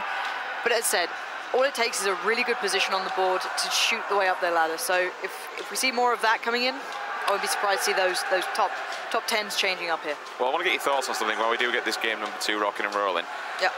Do you think people are starting to find a role within PUBG? Do you think, okay, I'm a rifler, I'm an SMG, I'm a sniper, where if someone, okay, they're looting around, they find an SKS or they find a Kar 98, do you think they're going to give it to someone who's on their team who they know will perform every single time with that weapon? Do you think we're going to start seeing individual roles as we progress further through this game's life? I like to hope so. I think there's definitely ability for individual roles to come in. I think that's really, really viable. Everyone has to be able to do it to a degree, right? You can't just go, oh, I've only got a Kar 98, I'm screwed, I guess I'll just give it to you, right? That's not going to be good enough. But I'm pretty sure you could go for something a little bit smarter and, you know, split up the loot accordingly. I think ARs are ARs, you'll have personal preference, but I don't think it'll warrant too much of a change out just yet. I think that maybe come down the line if it gets a little bit more refined. But yeah, I think there are players who are, you know, more surrounded and more into certain weapons and how they play it out. Like, for me, Molman is one of the players who will stand out with any sort of sniper. He, to me, is a little bit more defined towards that, but certainly an all-rounder. So we might see it in the future. I don't think it will come in as much in duos, but squads, there could be that aspect coming through. And I like what we're seeing. Even then, there are certain few cases. I copped for it once. Could be wrong here, but I'm pretty sure someone traded up a level 3 to someone who actually had an SKS in his back pocket. Again, could be wrong, but that's something you do need to watch out for if you got a level 3, especially when you're playing in squads. If you've got a man who's got a sniper and he's good with it, give him the level 3 helmet, let him poke, let him try and get a pinch, let him do the damage and get some information where people are. Again, as Pansy mentioned, it's not going to be too much of an issue when you look at duos. Whatever weapon you need, you're going to be picking up. You're looking for the rifles, you're looking for the upgrade on the armor, on the vest, you're looking for the grenades, the smoke grenades, the meds, getting the Red Bull in there, everything that you can do just to make sure you've got plenty of things in the backpack and you're ready to at least either turn up to a fight, to be able to take that fight, or turn up to a fight and be able to survive it. Because those final few circles, again, it's not necessarily about killing the enemy players. It's getting in a good position, watching them kill each other. There is a viable strat for that, and then being able to advance, stay alive. And there is a lot to be said for getting plenty of meds. And time again, you'll still see people just dying off because they don't have anything. They haven't looted long enough, or they've been in the circle too long. They've had to waste everything. I say waste everything. It's not a waste if you're staying alive and you're managing to make your way forward. But turning up to late game, not very well kitted. You're just asking to die. But again, it's all about the points on the board. So if you're high up on the board turning up late, it doesn't matter. No, you're absolutely right. It's an awkward game to play out, especially in the situation that I think TSM found themselves in. They were the prime example of a little bit of loot, not enough, but they at least made it in towards, I guess, like the top 10. I think they actually made it in the end, maybe top 15. I'm not 100% sure when they got called out, but yeah, they had really limited amounts. So it might encourage a couple of teams to maybe go for the higher loot value in this one. Bear in mind that not that many people went down to Novo or Military Island. Even though the circle actually didn't favor it down the line, it could have been something that could help some of these guys out. Again, that's, you know, it's all if buts and maybes. It's not like you can 100% say this will help you, because that circle could have been anywhere. There could have been more players, but, you know, we have hindsight, 20/20 vision, all of that jazz. That's just the thing we're seeing coming through here, that towards the end, you can't do the clean looting as you'd like. You're a little more under pressure. And we are just waiting for these players to get this one started. One person I also want to give a quick shout out to. You saw him in the pink shirt, supporting the pink wall there. Yeah. It's going to be Drift. If you've ever watched his YouTube channel, you've had a look at some of his videos, they are incredible. He does these breakdown videos where he describes his findings. He'll test guns, he'll test armor, he'll boot up a custom game and work with his teammates to look at what's the best option. There's one in particular where he talks about spray patterns of guns, what the compensators do, what the stocks do, various other things, all the variables, laying down, crouching, going prone. And there's another one that moves on to armor as well. So if you want to learn a little bit more about how armor works, when you need to be upgrading a helmet, I mean, we can talk for hours on it, but when you can talk about upgrading a helmet, upgrading a vest, looking at spray patterns, looking at the attachments for guns, make sure you check out Drifter's channel, because there are some really, really valuable videos on there, and it's a really damn good source of information. Yeah, also if you want to know what a little bit of the delay is, you can see Mythic there. Lex and Flom have managed to break their PCs.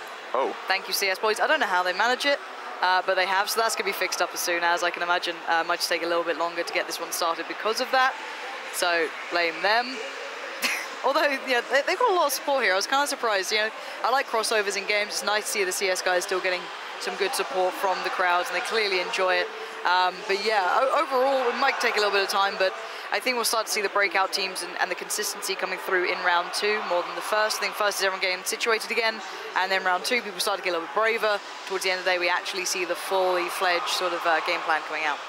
It was nice to see the Liquid boys up there once again, and that's no kind of me siding with a set of players as such, but compared to yesterday, we didn't see them get a win, but we saw 3 of their players up in the top 10. Like, you know, and now they're already in top 10 once again when we move on to duos. I really think overall, Liquid just seems like a really solid squad. I mean, in the previous one, Scoom, he made it really high up the ladder, and I believe he lost Molman quite early on. I want to say maybe it's around the 40, 50 kill mark, but he still carried on as a solo, made it all the way up, made it down to those final few circles, and again, that's why his team is now rather high up on the board. Yeah, and I really have to say as well, for me, Cloud9 were a big difference from day one to today. They actually did very well. Not only did they improve thoroughly from the solos, you can see how they play, and they had a very smart approach. It wasn't just, you know, part of them, it wasn't just like one side of Cloud9, it was both of them. Even the stand-in played very, very well there. Very well. So again, really enjoying seeing them coming to their own and showing why they're here and why they're, you know, representing Cloud9 at this sort of environment. Good work from them. But it looks like everyone's starting to feel a little bit better about it. Now, this is the guy I'm kind of surprised he didn't have a better bit of play here, but love saying that name, don't you? Is this the guy yesterday when we were watching him qualify that was just drilling people with the AK? Well, he's one of the players, if you want to look him up on PUBG.me or any of them, it's 3T Butts. Joy, for example, on the EU server, he's been, you know, rank 1, 2.8k elo. He's probably one of the highest elo players here. Even in the recent season that most people haven't got that much elo on yet because they're playing first person, you know, perspective servers and what have you. He's still on 2.5k rating on that, 2.8 as said on duo, squad 2.7, and that's the teammate with outsiders. So that's why he's found the camera. But no, like, he's one of the players to keep your eyes on. So he clearly made a mistake during that one though to get caught out so early on. All right then, Pansy, we've got a bit of time to kill here and a bit of time to fill. So let's talk about a very big topic, what I did touch on earlier on, vests and helmets. When's the right time? There are various different kind of opinions out there. Helmets, 100%. It's a level 3, it's a level 2, level 1, upgrade it every single time. Nazzarini, why are you like this? Is this your boy, who you know? He's still wearing infected mushroom t-shirts, I'm pretty sure, unless he's changed that to his own brand. I'm just well aware of this guy because he's been around the Call of Duty scene for many, many years. But yeah, armor, it's you know, the durability and then damage, I guess soak, you can call it, or reduction, is pretty big step up on the level 3 helmet. 55 is the damage reduction, durability is at 230. So basically just the value of what situation you're in and what are your options to go to is all it goes to. And the same with the vest. The damage reduction is the main thing. It does, of course, limit your longevity. That's the only thing you discuss because obviously the durability will then shrink. So it's like, do I stick with it and hope that, you know, I have enough left on this that will allow me to even get that far with the damage reduction in place? So for me, as said, I'll always look for the go up to the 3s no matter what, just because of the damage reduction. I think that if you're expecting to live throughout a fight beyond the kind of durability, you're expecting to get away with murder, which is very unlikely. The damage reduction is, you know, goes up to 55%, so it's huge. Next fight win scenario then, when you're looking at these vests and such, if you've got a completely tanked up level 3, I mean, I'm talking durability wise, there's next to nothing on it. Are you looking to downgrade, excuse me, to a full level 2 so you can at least keep surviving in these fights and take the next fight as it comes to see what you can upgrade off of? Yeah, as I said, situational and a little bit of preference to a degree, but not much. It's, you know, the durability isn't the massive factor when you go between 1s and like 2s and 3s. It's the 40% damage reduction from 55 from the level 3. So it's like, if you feel as though you need to go to that will give you a little bit more time to be able to return a fight or sustain through a fight. Because let's say you're down to almost no durability or you're completely shredded on your level 3 armor, then yeah, sure, look to a level 2 and then maybe pick one up as you go along, ideally hoping. But as well, it's things like targeting where to shoot opponents. You have free shots. If you need a level 2 helmet or above, you're stuck on level 1. Don't shoot them in the head. Go for the body shot. You know, it's even when the people are knocked out, people rush for that kill if they're inexperienced, especially. So take your time. Go for the body shots if you need the head armor. Headshots if you need the body armor. It's pretty basic. Also shoot the legs as well. Yeah, I mean, you see the amount of times people go down, you'll just see them like rushing in there. Okay, I want a free kill, but don't. He could have valuable gear on there. Go for his arms, go for the legs, especially if his teammates know where to be seen and you do have that time, but you do obviously have to remember he's not dead, he's crawling around, he's going to have a teammate flying around there, so you've got to watch yourself. All personal preference, there's a lot to be said about it, and it's a big discussion topic that we obviously will get into when there is more time. For now, I believe we're going to throw it down to another interview because we've got Cameron on the floor. Cameron, over to you.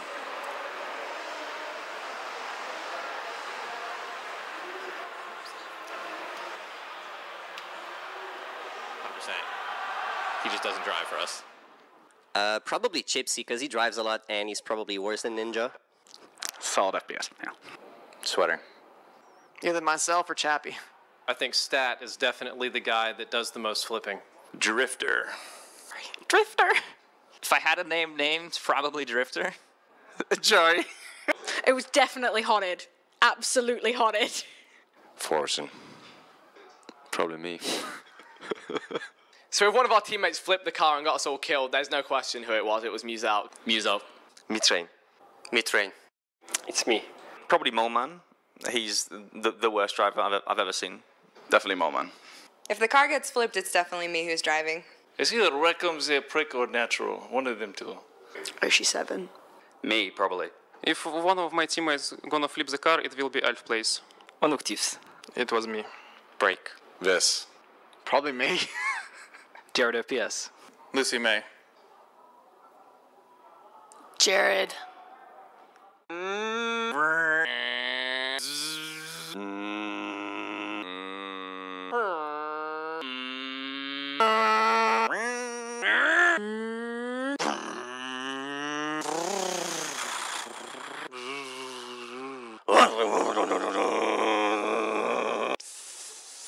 Boop, boop, beep.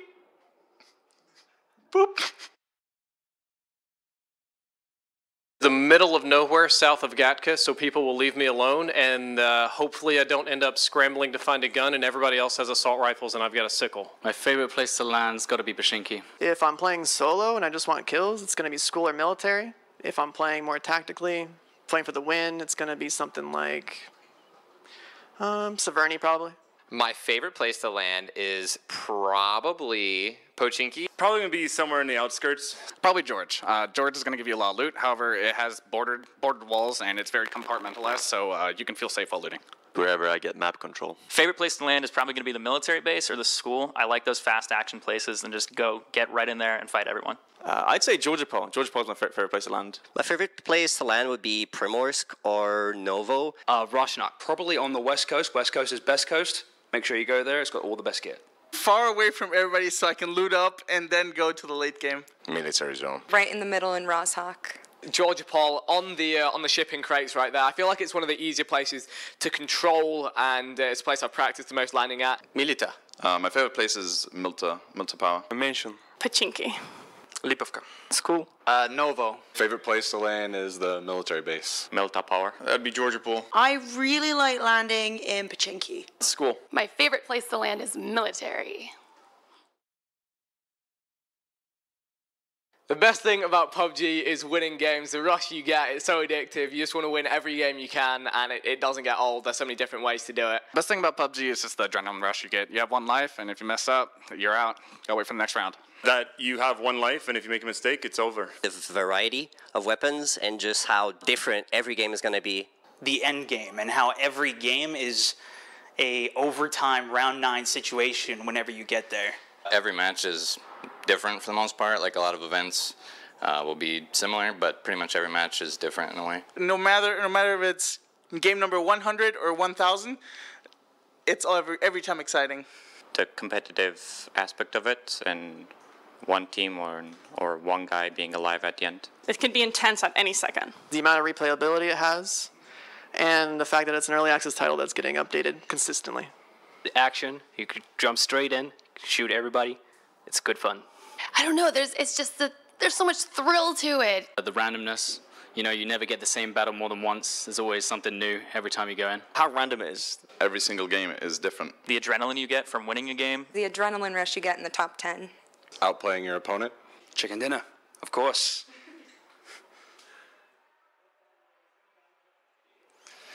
The best thing about PUBG is seeing these children drop to the school and get a headshot by double.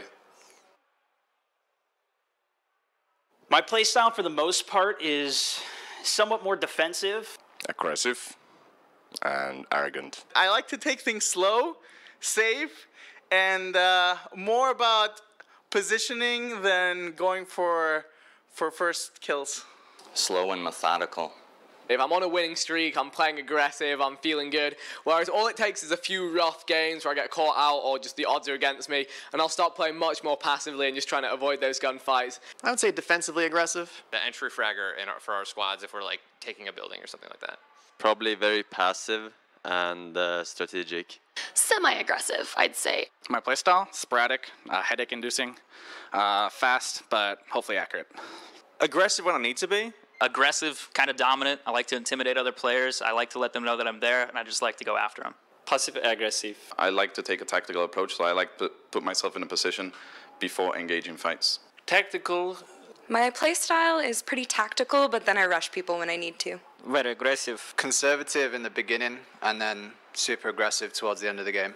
Very tactical and silent. My playstyle is very aggressive, though when the strategically is the right move, I also like to camp. My playstyle is aggressive. Very aggressive.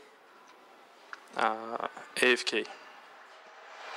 Well, that's clearly not an interview, so I'll take responsibility for that one, but we did see some interesting comments there. It's nice to also listen. I mean, we speak, Pansy, about the diversity of people that are obviously in this game, but the diversity of where people like to land and people's strategies, where they want to go. I'll go somewhere where no one's going to bother me and completely leave me alone, but others are like, yeah, I want to go to school. I want to get stuck in. I preferred it when they just made car noises. That was my favourite part. It was interesting. I also liked when people took responsibility of when they crashed the cars. There was like everyone blames and they go, yeah, it actually is me. There is actually a person in ESL that does love to crash cars, and it is a bit of a meme now, to be honest with you. His name is Oliver Bricks, and he does a lot of social media, so if you do know Oliver Bricks, make sure you tell him that he's a terrible car driver and should never drive ever again. And speaking of social media, use the hashtag Battlegrounds to let us know who you think is going to be walking away with today's win. We've already seen the first couple of games, well, should I say the first game go down, but a couple of very different players showing us some ability, and oh, that's not a good sign, is it? Yeah, don't put the camera on it. Oh, good choice. Oh, just a quick restart. Yep, Today's going to be one of those days, isn't it? You know what? We're in pre-release slot. This is how it goes down. We're gonna have it's gonna be a fun day. We just gotta stick by it, and in the meantime, we'll do as much felling as we humanly can possibly do. Look, we've already discussed the percentage values of armor. How much more do we have to go to here? Should we talk about gun add-ons? No. No? You don't want to go down that road? I'm not a wiki. Oh, come on. You are, actually. Well, it's because you can just look it up. No one cares about the percentage change. Written down. All right, then I'll tell you what. What's your favourite AR? Come on. And why? AK with a compensator on it. I like damage. I know you like damage, but the M4 fully kitted is a monster weapon. Silencer and stock, the M4 is just... It's great for people like me who kind of can't aim, to be honest, because the AK does love to just reach for the sun and try and look for its own solar eclipse when you start shooting that thing. Yeah. But this is when you get your players like Break, for instance, who can control that spray. And as you mentioned, I mean, it does a hell of a lot of damage per bullet. And if you can control the spray, you can keep your reticle over the person's body, the AK will just totally shred people. So I'm with you, but yeah, I'm not very good at aiming, so I'll go for something that has a bit more stability. Yes, but people underestimate even just like the flash hider, because it actually does change recoil on the horizontal, vertical, and general. It just doesn't change the spread change. It's not quite as drastic. Like the recoil pattern change is nowhere near as, I think it's like 15% less, something like that. But essentially, it's still pretty good. People underestimate the flash hider, but you're seeing a lot of players here obviously picking it up on a regular basis. They just know how to do it. It's a habit now. You can see them dropping in. So hopefully, this is the one that will actually get it working out. And we will be seeing these guys dropping in. I'm not 100% sure. I just see the no. I got my hopes up. We'll get 1,000% confirmation this time round. Obviously, before we had a little bit of a hiccup at the start, but now we want to make sure that all the players are happy, everyone's happy at home. Again, you guys, thank you so much for watching. No matter what platform you're watching out there. Obviously, people on Reddit, I was speaking to them earlier on, getting some feedback and whatnot. The feedback has been great so far. A lot of show of support, a lot of feedback, a lot of critiques. It's what we need, because we want to give you the best viewer experience possible at home. It's a wild game to cast. Anything can happen at any moment. I think that just goes for the players as well. You need to be able to just home any situation that's kind of given you on a play. No red zone in play this time. It does kind of make it a little bit easy. It's one less thing to worry about at least. But everything else that goes on in those later circles, it's just as manic. Yeah, I think the big thing with PUBG is that it's a constant state of awareness. You can never actually let down your guard, which is always enjoyable. Like the amount of times you'll sit there and get frustrated at yourself because you kind of didn't check that house as well as you should have, or you didn't enter it as, you know, with a smart idea of how to breach it as you should have, or how many times you get caught off guard. And it just makes you kind of constantly aware of what's happening around you. And while we're waiting, I'm going to have a look at the hashtag, because you know what? There's nothing else to do. You want to get people involved. We did say earlier on, make sure you use the hashtag Battlegrounds. We're still seeing a lot of TSM support out there. Yes. Break predominantly as well. But keep behind Hayes. I like seeing Hayes getting the support too.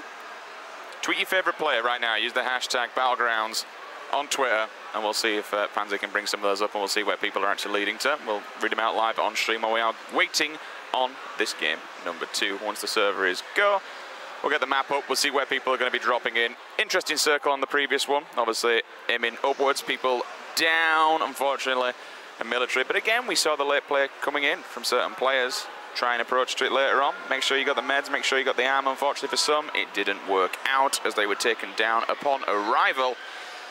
I really do fancy a melee circle. We've not had one yet. We didn't get one yesterday. I would love it just to end smack bang on top of military base and just see how this whole thing goes down. Anything, we haven't really seen much melee action, which if you're playing at home, you usually do, even for people going down there to loot because of where the planes have been. Do you think this is just how people are playing at this environment? They're not willing to kind of go out of the comfort zone, so to speak, and head down there. They just want to really play it safe and stay around the middle area? Yeah, I just think that the reward system of not actually rewarding kills is going to discourage people from going for those plays. If you encourage people to stay alive, they're going to play for the low tier level loot in a slower aspect and then just play the circles as best they can. I think if you increase value on kills, people might go for the slightly more risky plays because you need the gear to take the fights. You saw TSM playing a way that they wouldn't normally do because of that. So looking at this, we are seeing the people starting to tweet it out. We've got some Ninja fans, Break fans coming in. The dude with the thick mustache. I think that's the Quisha that you're going on about. Vicstar still got a lot of support, but yeah, I've got to say, Break at the moment and the TSM guys are generally winning out here. I'm looking forward to seeing what they're doing tomorrow. Yeah, it's because you've got this. These are another team that very much say, all right, first person. We love a bit of first person. When you watch him Break stream, it's always first person. Him and Sacriel just gunning people down left, right, and centre. He's a very, very vocal man about it and says it's one of the way forwards, like we do with a couple of the other players. You know, we look at Liquid, they're the same. They're saying first person, this is the way to do it. Tomorrow, for a lot of these people, it's kind of show up time, all right? You say this is the way to do it. You love playing this. You'll stream this. I'm really interested to see that transition to the LAN environment. It's kind of getting repetitive now. We're going to try and back off from it. But again, you're not at home. You're not at your PC. You've not got your monitor. You've not got the rest of the kit and your environment. It's a totally different and open environment. And remember, it will be first person. And we're still, again, going to have, we had them today. We had people qualifying. They're going to qualify through. So there'll be even more people injected into this. It will be an 80-man event. And once again, the prize pool will be, I believe it was $64,000, which it's an insane amount of money. It's $62,000 for the next 2 days, and then we top it off with a 180 grand tournament on the 4th and final day. That's insane. Yeah, again, apologies guys if you are just wondering what we're waiting on. Just getting him run into the game. We don't want to be talking any more about this stuff more than you want to be hearing us talk about it, but we are at the mercy of the PCs working and everything getting into the right place and getting in game. It looks though a couple of them are loading up here, but I don't know why someone's tabbed out where they're trying to load in. That's always going to go well, but we are getting closer. It does look like, as I'm looking on the players' screens, to maybe getting this one underway. So again, apologies. Hopefully this time it all works and we get into this and get it started so we can stop filling air. Yes, It'd be nice, wouldn't it? There's a lot of pieces to this puzzle, right? There's a lot of people on site. We've got to get them all in the server. We've got to make sure everyone's playing on the server, everyone's locked in, no one's crashed or anything, and we've got the PCs also. So we just need to make sure it's fair and everything is locked and loaded, which this time round, it looks like it is. 80 people are on the spawn island. Come on then, Pansy, hit me with a prediction here. Where's the circle going to land? Give me a prediction. Where's the first circle going to go? What are you feeling? The first circle. So would you want to just generally just say throw everything? something out there. Let's get a random prediction. And if you do, I'll buy you a new pen back. You owe me a pen anyway. Right. This is not negotiable. It's not how it works. I want to see Georgia Pole. We haven't seen that too much. Like the Georgia Pole Zaki northwest side. I'd like to see a bit of a fight on. Encourage people to go to the hospital, which you haven't seen much play towards. We saw a little bit of the western side of Georgia Pole being tried out last time. I think that was the first kills that came in, to be fair. So you can see the risk of it. I know it was Serenity and Oshi dying. I can't remember who killed them. But again, it is risky if you go towards that side of things. That's why it is a little bit of a hot topic if you go there or not in these environments. I'd like to see it personally. But we've got 28 seconds, so where do you think the circle's going to go? Well, oh, you're asking me now? Yeah. Where do I think? I am going to go polar opposite. I'm going to say where I want to see it going, and that's Millie. I want to see it just slap bang straight onto Millie, and everyone just work their way down there and kind of see how things goes. People are going to be able to pitch up at the bridges. They're going to be able to wait for people to actually move on in. Hold on, Vikstars fans just finally appeared in mass. I don't know where they came from, but there's just like 30 in a row just going, Vikstar. Stone Mountain's got a mount there. But anyway, we can start thinking about the game now.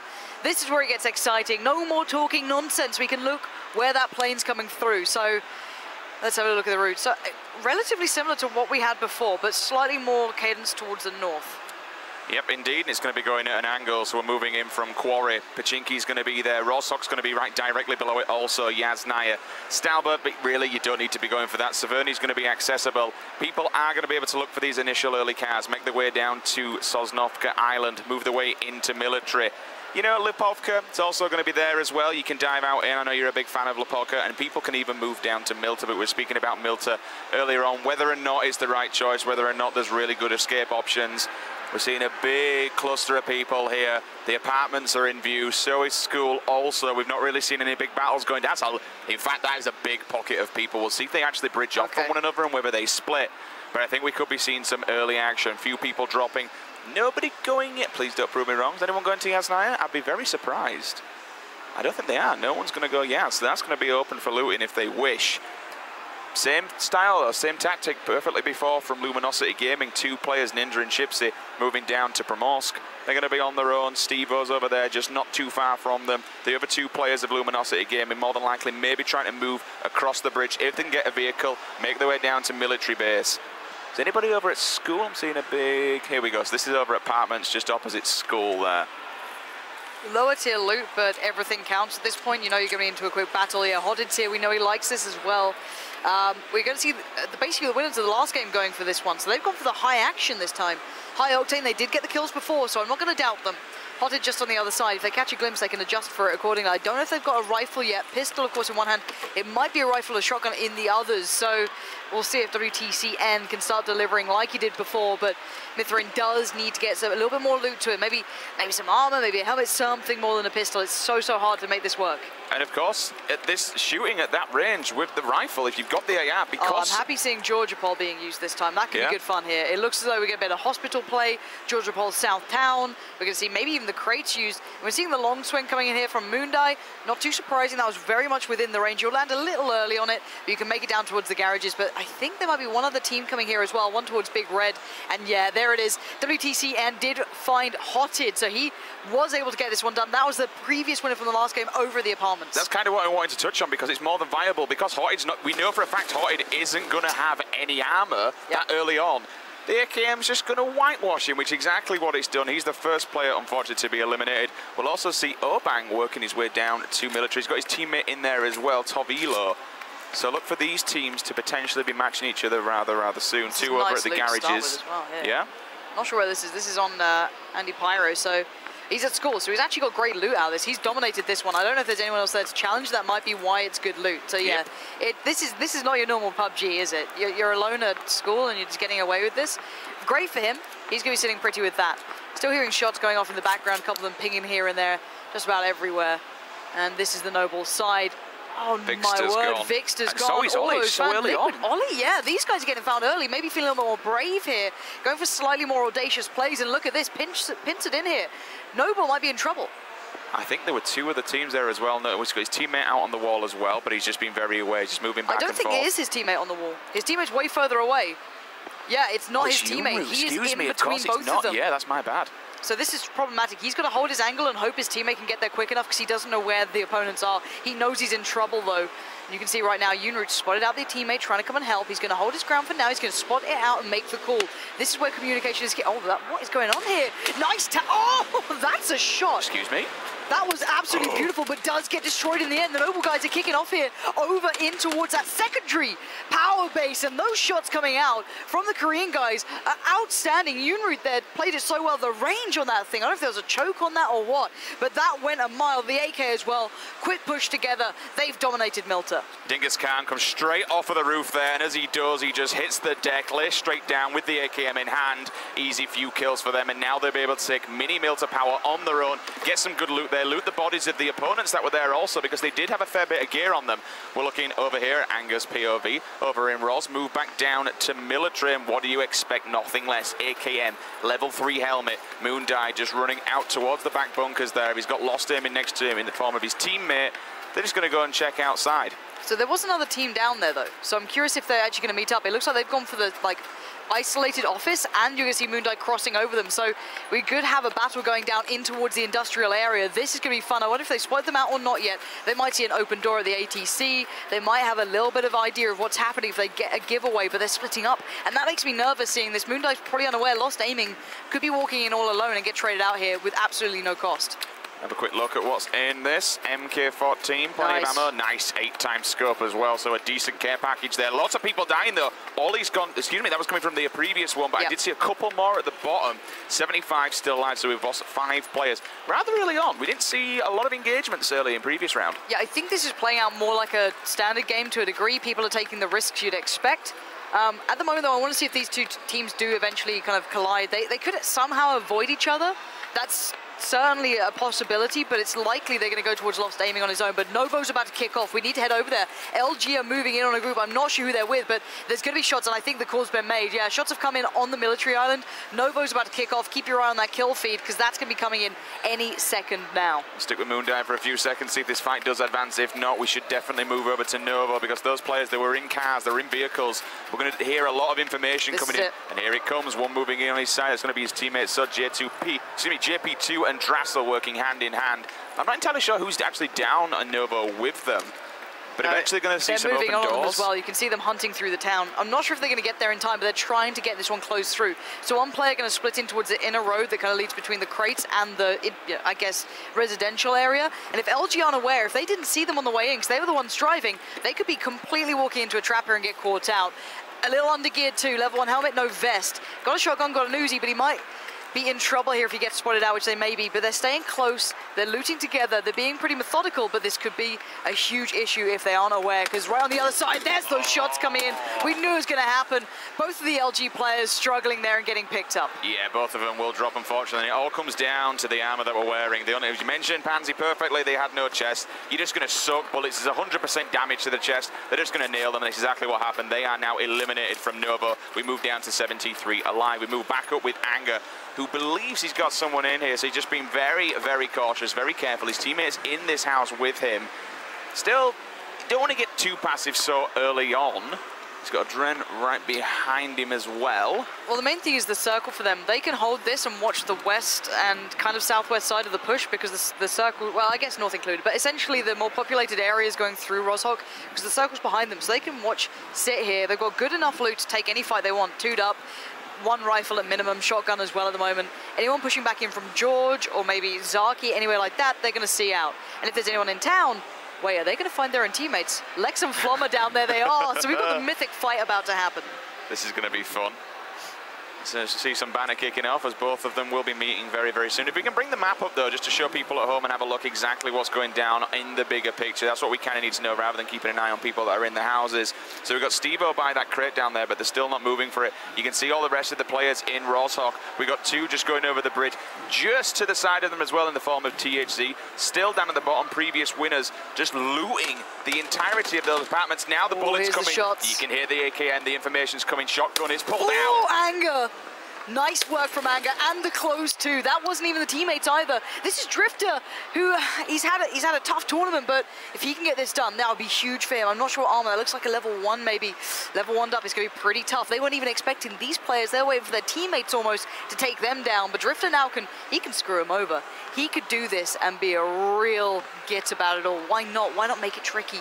But the third person will always favor the guys at the top of the stairs. If he doesn't have a nade, he knows he's going to be playing with a disadvantage. This could could be smart from Drifter though. Oh, that's lovely, good tag. And the follow-up, nice work from Drifter, goes out, gets the kill. That's his teammate avenged. That's good enough for him. What more can he do though?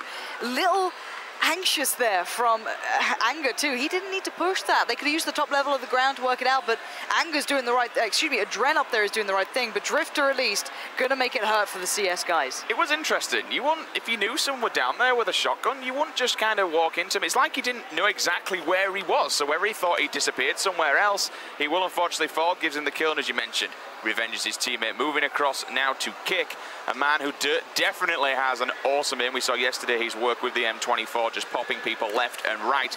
Drifter thinks, okay, I'm getting bored now, it's time to move on. Shotgun in hand, will get the hell out of that. Just going to hide behind the wall, which is fine. Get himself the cover, but he does get tagged up. Now he moves into the building next to it, but look at the doors are all open. This place has already been gutted. Whether or not, though, it's just enough to at least get healed up, which is exactly what he's doing. He just got to keep an eye, because if Adren decides he wants to get aggressive with the AKM, he could. He's in a bit of a sticky situation. They're both in the opposite now. He's given Adren the better hand, because it means Adren can actually get out. Did he just see him at the window? Or was that the wall? I may have.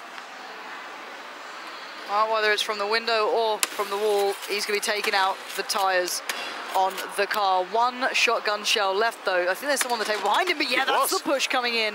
It looks as though we're going to see a trade out. A little nervous here. That's Adren going for this kill.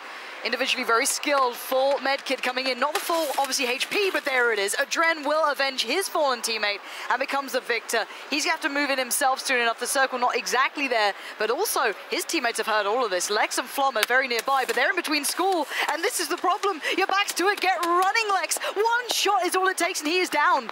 So that's going to be alerting Anger as well. This is Adren. This is so scary now for Lex. Find a bit of cover for a second. One bit of a med, but there is still problems on either side. There's nowhere safe, and you can see Flom there trying to help him out as much as he can. Adren now has to play out. He's probably seen some of this going down and wondering what the hell is going on the outskirts of the town here. I tell you what, he needs to be extremely careful. You saw how little he had. I like the play though. Go in the toilet, get the information, look through the portals. That's exactly what he's doing. And again, he's now double stimmed up, so he's going to be able to get his health back at an extremely fast rate. We will see, however, Andy Pyro. He's going to take out one.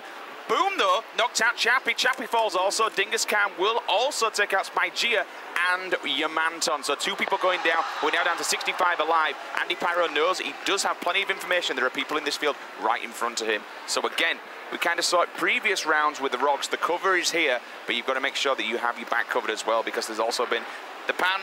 It'll only cover your ass, quite literally. If anyone else decides they want to take you down from behind, unfortunately, you're just going to drop dead. Wait, have you never had front pan action? I don't know, that hitbox a questionable one, but Adren's in trouble now. Rocking a hard play situation. Got a bit of ammo to work with, at least on the M4 for now. He might just be looking to use that for range. He does have an AK with him too, so a little bit to make something happen.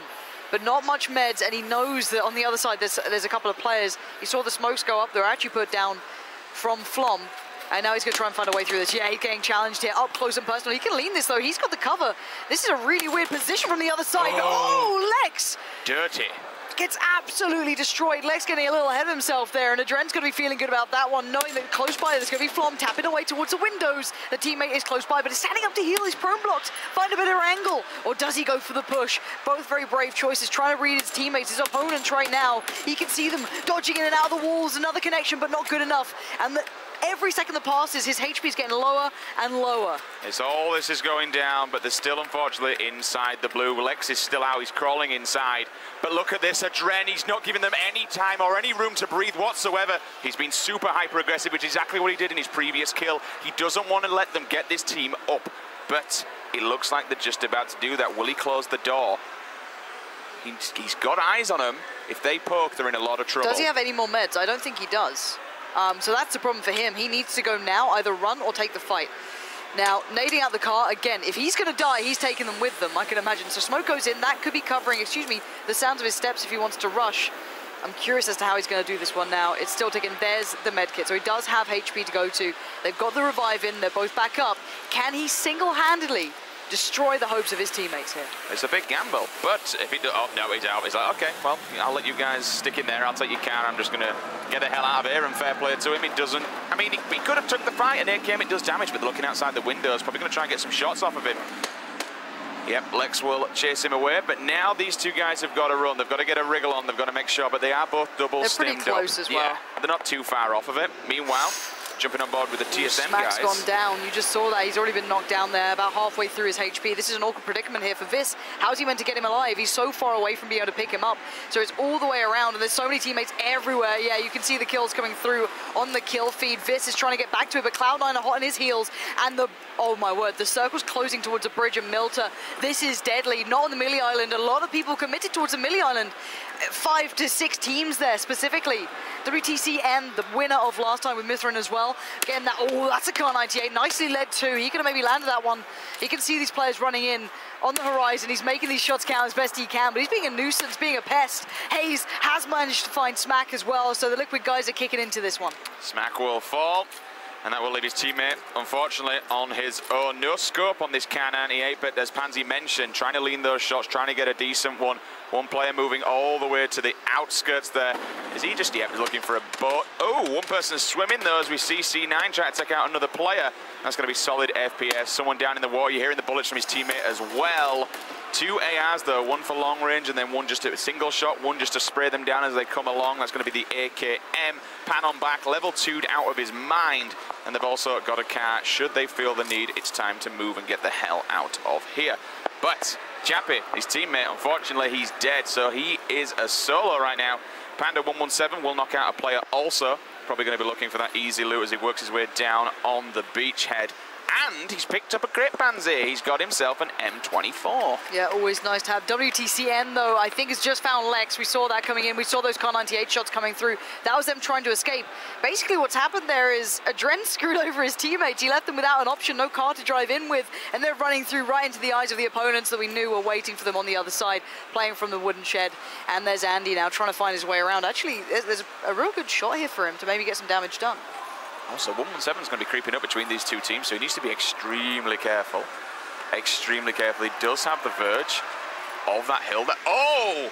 Sweater! Sweater takes out TSM, comes in with the shot. Down you go, my friend. Viz is out. And we'll move back to Andy Pyro because this one's kicking off. There's one team in front of him, and then he's got the M24 to his left-hand side, so he needs to make sure that if he pokes his head, and there it is, he comes up. Will he get the kill? Goes for the spray down. Silencer in it as well. Can he get in for it? He goes behind the tree. Yes, he does. He gets knocked out, so his teammate's still somewhere, but I didn't actually see exactly where he is, so they need to be extremely careful. It's a big gun to lose if they take that out because... But he's got it. It's so diverse. I don't know where his other teammate is over there by the tree. You can see him. There he is.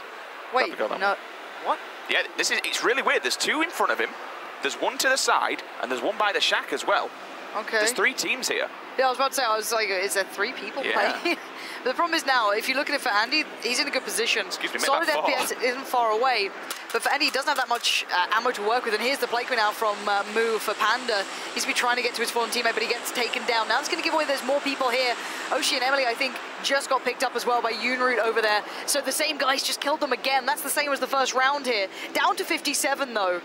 Moo looking to try and bait out some of these shots, but there's too many players. This is very, very tricky to play out of. Although they're still in the circle, the next circle could screw over every player who's in the cover here to try and have to make their way through that open field. So again, Bob is still going to let down some shots, make them count, hopefully. Oh, and 8 times on the M24. This guy could really ruin some people's games. I actually thought it was 117, but clearly it's not. Unless they got 2 care packages, which I don't believe they did. This will be the M24 in play. So people, they know exactly where he is. They're going to be trying to scare him by pinging that tree. But he's also got to be careful because if he aims at one team, if he leans too far, the other one could be picking him up. So it's not a great position. If he has smokes, the best solution may be to put them down and just try and run out of this area. The circle's not in his favor. He does have to at some point get out of there, so why not try it early on? Looking over at the Noble side. Boom, managed to take down Evermore. So Evermore this time dying out quite early. Not able to pull off the same strats before, it seems. Maybe the circles and the intention didn't work out as well. 55 now, good positioning from the Noble guys, right slap bang in the center. I actually like this house. I think it's not the one with the additional garage on the side, that's slightly further towards the, well, I guess, south side of this one, but there's going to be players everywhere. Players towards the farm, you've got the bigger compound on its own. Third personing the windows, and yeah, this is what I expect from these guys. This is the smarter play. Most of the Noble guys are up to this, so it's a good idea. you've basically got a lot around you to work with. It gets harder to cross out of it once the shots come in, but they're still really well geared. They can take this fight, they can do what they want. Got a UMP in case needed. They don't have that much 7.6 at the moment, but more than enough to work with. So this to me is a good position, very centralized, but it will be pretty hard to contest this. Okay, because he's going to walk into the trap though. The terrain could be a huge issue. He's just about to go past the Noble guys. They're going to unleash hell. That UAZ is taking hits, and so is he. Down to half HP here, 30 bullets in the clip that he can't use, and the SKS just spamming away on those shots. Got the 8 times on it as well. Standing on top of that Noble logo. He knows he's doing some damage here, but still, Prone's back down. He's given away his position a fair amount. Doesn't want to outstay his welcome. But they're trying to get rid of that cat. It will only take 30 bullets from a 7.62 weapon, and unfortunately it will get blown up. But they have survived. They have packed up kicks, half shields, half health whatsoever. His teammates there as well. So they are going to be able to stay alive and take a compound for their own. Now things will get a little bit more interesting as people do get inside this circle. It's a very... There's a lot of houses, a lot of compounds in this circle, so it could be rather interesting. See, I like these finishes. These to me are good. They're good fun. They play well to any setup you want to use. If you have still got a shotgun and a UMP and you're in that predicament, you can still make it work. You can play through Milta, you can play through Farm, you can hope for the best. You just got to wait for them to get to you. We're going to see some swimming here, all right? There's a lot of teams that need to get across this. We still got that stalemate situation happening on the rock side as well between some of the Cloud9 players going on. They're in a really awkward spot, but now we're going to see a little bit of play coming through here. They're still working their way in. Oh, that's going to be a spray down. That should be a connection and a half. That might have been WTCN, actually. I'm kind of curious if it was, because he had the he had the Car 98 on him as well. Looked like they're getting out of the position that I expect them to be in. But now we're going to see the run-in kind of happening through here. People might be watching this angle, but they should be relatively well set. They should be in a good... Yeah, it was WTCN moving out of that position. But there's other players close by, and they gave away their spot here. But he did shoot, if I'm not mistaken, with the Scar with the suppressor on it. So he's kept some of that positioning up in the air, not giving too much away. And he's going to play in late on this hill, which is a nice idea. You keep your eyes behind you towards the north. And yeah, there's WTCN. There's the buggy we saw going past. They're in good cover. Running double Scar as well, one with an 8 times, one with a 2, so he can get people up close and personal, or he can try and take some fights at ranges. Is that? Yes, it is. So he's just hiding in the defilade there. Will creep up. Will he go for a shot, or will he just hold back for a second? You might as well, because there's no point in giving away your position, right? Well, he can use them as the budgie right down in the bloody coal mine. Just send him forward. Does anyone shoot at him? No? Okay, that's a safe route we can work with. As long as they don't lose eyes on him, it's very, very viable. We're going to see the switch up there. Suppressor put onto the other gun.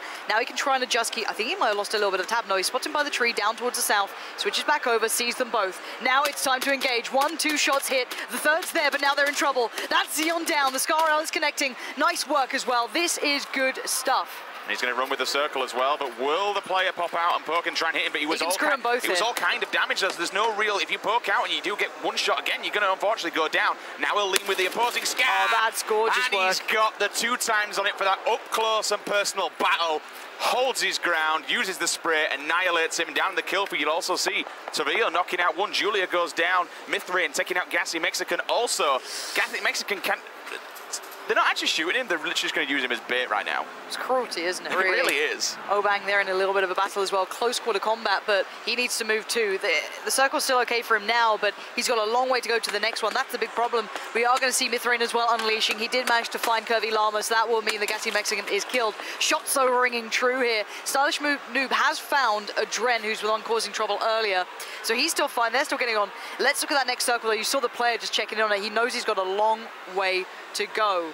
Right now, Stone Mountain being caught outside the play zone. We're having a lot of issues here, it seems. A lot of people dying. Unroot's finally gone down as well. Unroot, Boba G knocks out Daji as well. Boba G does get taken down himself by a 6M4. This is Moleman as well. The guy's moving. I like watching this guy because he's so awkward to hit. He will never stop moving. Whether he's spamming QE, whether he's wazdering around, he makes it so tricky to use a Car 98 against him. Just about to say, these are one of these players that you were talking about, high end. No matter what, we've got a sniper rifle, he's just bobbing, weaving, ducking, diving, doing everything. Even when you're looting, you'll see people moving left and right, making sure they're not a stud target. But look at the water. There's 3 to 4 players closing in on the coastline. Now, Liquid are okay for now. They have some cover, but there's a lot of problems coming through if they actually get pushed by players on the coast. So right now we're going to see them going back to the Rive here. Whitey Dude's just been knocked out, so hopefully he can get his teammate get him back up here, but there's going to be a lot of problems on that coastline. There's nowhere safe right now. The shots still come through. Not sure where they're coming from. He's going to have to leave his teammate to die. Zigzag away, get that serpentine going. And he still has no idea where this opponent is. Another hit comes through. One more. Might just seal the deal. No, it's a lower caliber. There it is. Mid-thrain again. This guy, he's a beast. I'm so impressed watching him. And here comes the beach problem, right? A lot of players closing on the beach, and we knew that Liquid were just behind, but yeah, here we go. Stuck in the water here. Moo's going to make this very uncomfortable for the player trying to work their way in. They're stuck in the blue. As soon as they get towards that coastline, they know they're in trouble. And of course, if he gets in trouble himself, he can back off and go underneath water. Scoom will take down. Looks like Moon Die 7's also fallen there. We are on the point of view with Moo. He's just trying to take dink shots at this player outside of the circle. He's going to be getting damaged very soon. Turns around, sees the car explode, and now he knows that himself, he's actually a rock between two. This is going to be rough because he's out in the open. Fair enough, he can go in the water, but he's still got to make his way out of there, Pansy. If he does, he's going to be running the beach, and people are going to just be homing down on him. Yeah, but the problem is here now with Liquid, excuse me, they're running out of full meds. So they've got a lot of boosters, a couple of bandages, but no big med kits, nothing like that to play on. And again, I can imagine the Noble guys are still pretty good. They're in the houses, they're still inside. Yeah, they're going to have to move in soon enough. They've already kind of shimmied in a little, but look at this close on the coast. Wow. What is going on? Everyone's swimming across. The pool pie. All right, this is going to be shooting literally fish in a barrel for Liquid if they realize this, but who'd believe it? Is that a boat still up by Hayes as well? He could jump in and out of that and cause absolute havoc. He could be the detriment of Liquid, but they might move into the buildings. They might say, screw this. I'm having none of that. Screw any of this sort of laugh. Get into the car, drive off into the horizon, and never look back. But maybe they won the fight, maybe they won the loot, and maybe they're completely unaware of this being a possibility. Scoom's about to look, and he could find out something horrible looking over there. Momina takes that stutter down in the kill feed. Is Hayes about to just get someone on the boat, please? Imagine. Sweater dies outside the zone. Mazrini was knocked out also. Borg then falls outside the player zone as well, so 2 and C9. Just to the right. Is that boat still up as well? This could be huge. So Hayes is going to try and play the boat a little bit here. Play, though, not now YOLO look, he spotted them both. He knows they're both there now. Goes up and down, just takes a little bit of breath. Moo's still doing this as well, playing this game of just keeping them pinned into the water. That's going to be a problem down the line. You can't really play much out of it, but he's going to spot these players. This is a huge coastline battle that really will play so nicely for everyone else in the tournament going, screw it, we'll just stay in the buildings. Let these guys play it out. We don't need to be involved. In the meantime, Moo's just playing duck on. He's got an M24. He's just going to try and find these faces that do bump up for breath.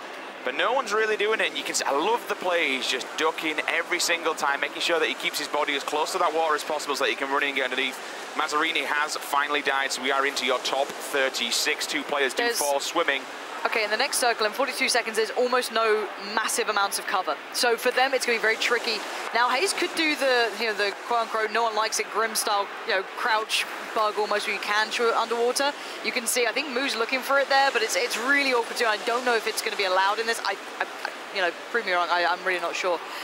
But again, it is viable at this point if you want to use it. 36 though. This is why the coastline becomes interesting, because there's a little bit of terrain to play with. There's some defilades, there's some bits and pieces you can make happen, but mostly I really don't want to be watching this guy just pinning people into water. Please find someone else to look at. Let's at least keep the guys on the ground in the camera shots here, because at least they're playing it the way it should be. Scoom still doing work. Stylish Noobs found another, and we're going to see this pinch happening now. They're going to have to move out of this area pretty soon. That's when the beach becomes a problem for themselves, but they have a vehicle. They're able to move when they can. I can imagine Scoom's like, get in the damn car, but the TSM boys, they're coming past. They are just flying through this one. They want to get in the water themselves. They know how this works, but they need to get under the water to make it count. And this is the end, isn't it? This is insane. They're all just running to the water, run to the beaches. I mean, it's going to turn into an absolute mass murder fest when they all start to come out of there.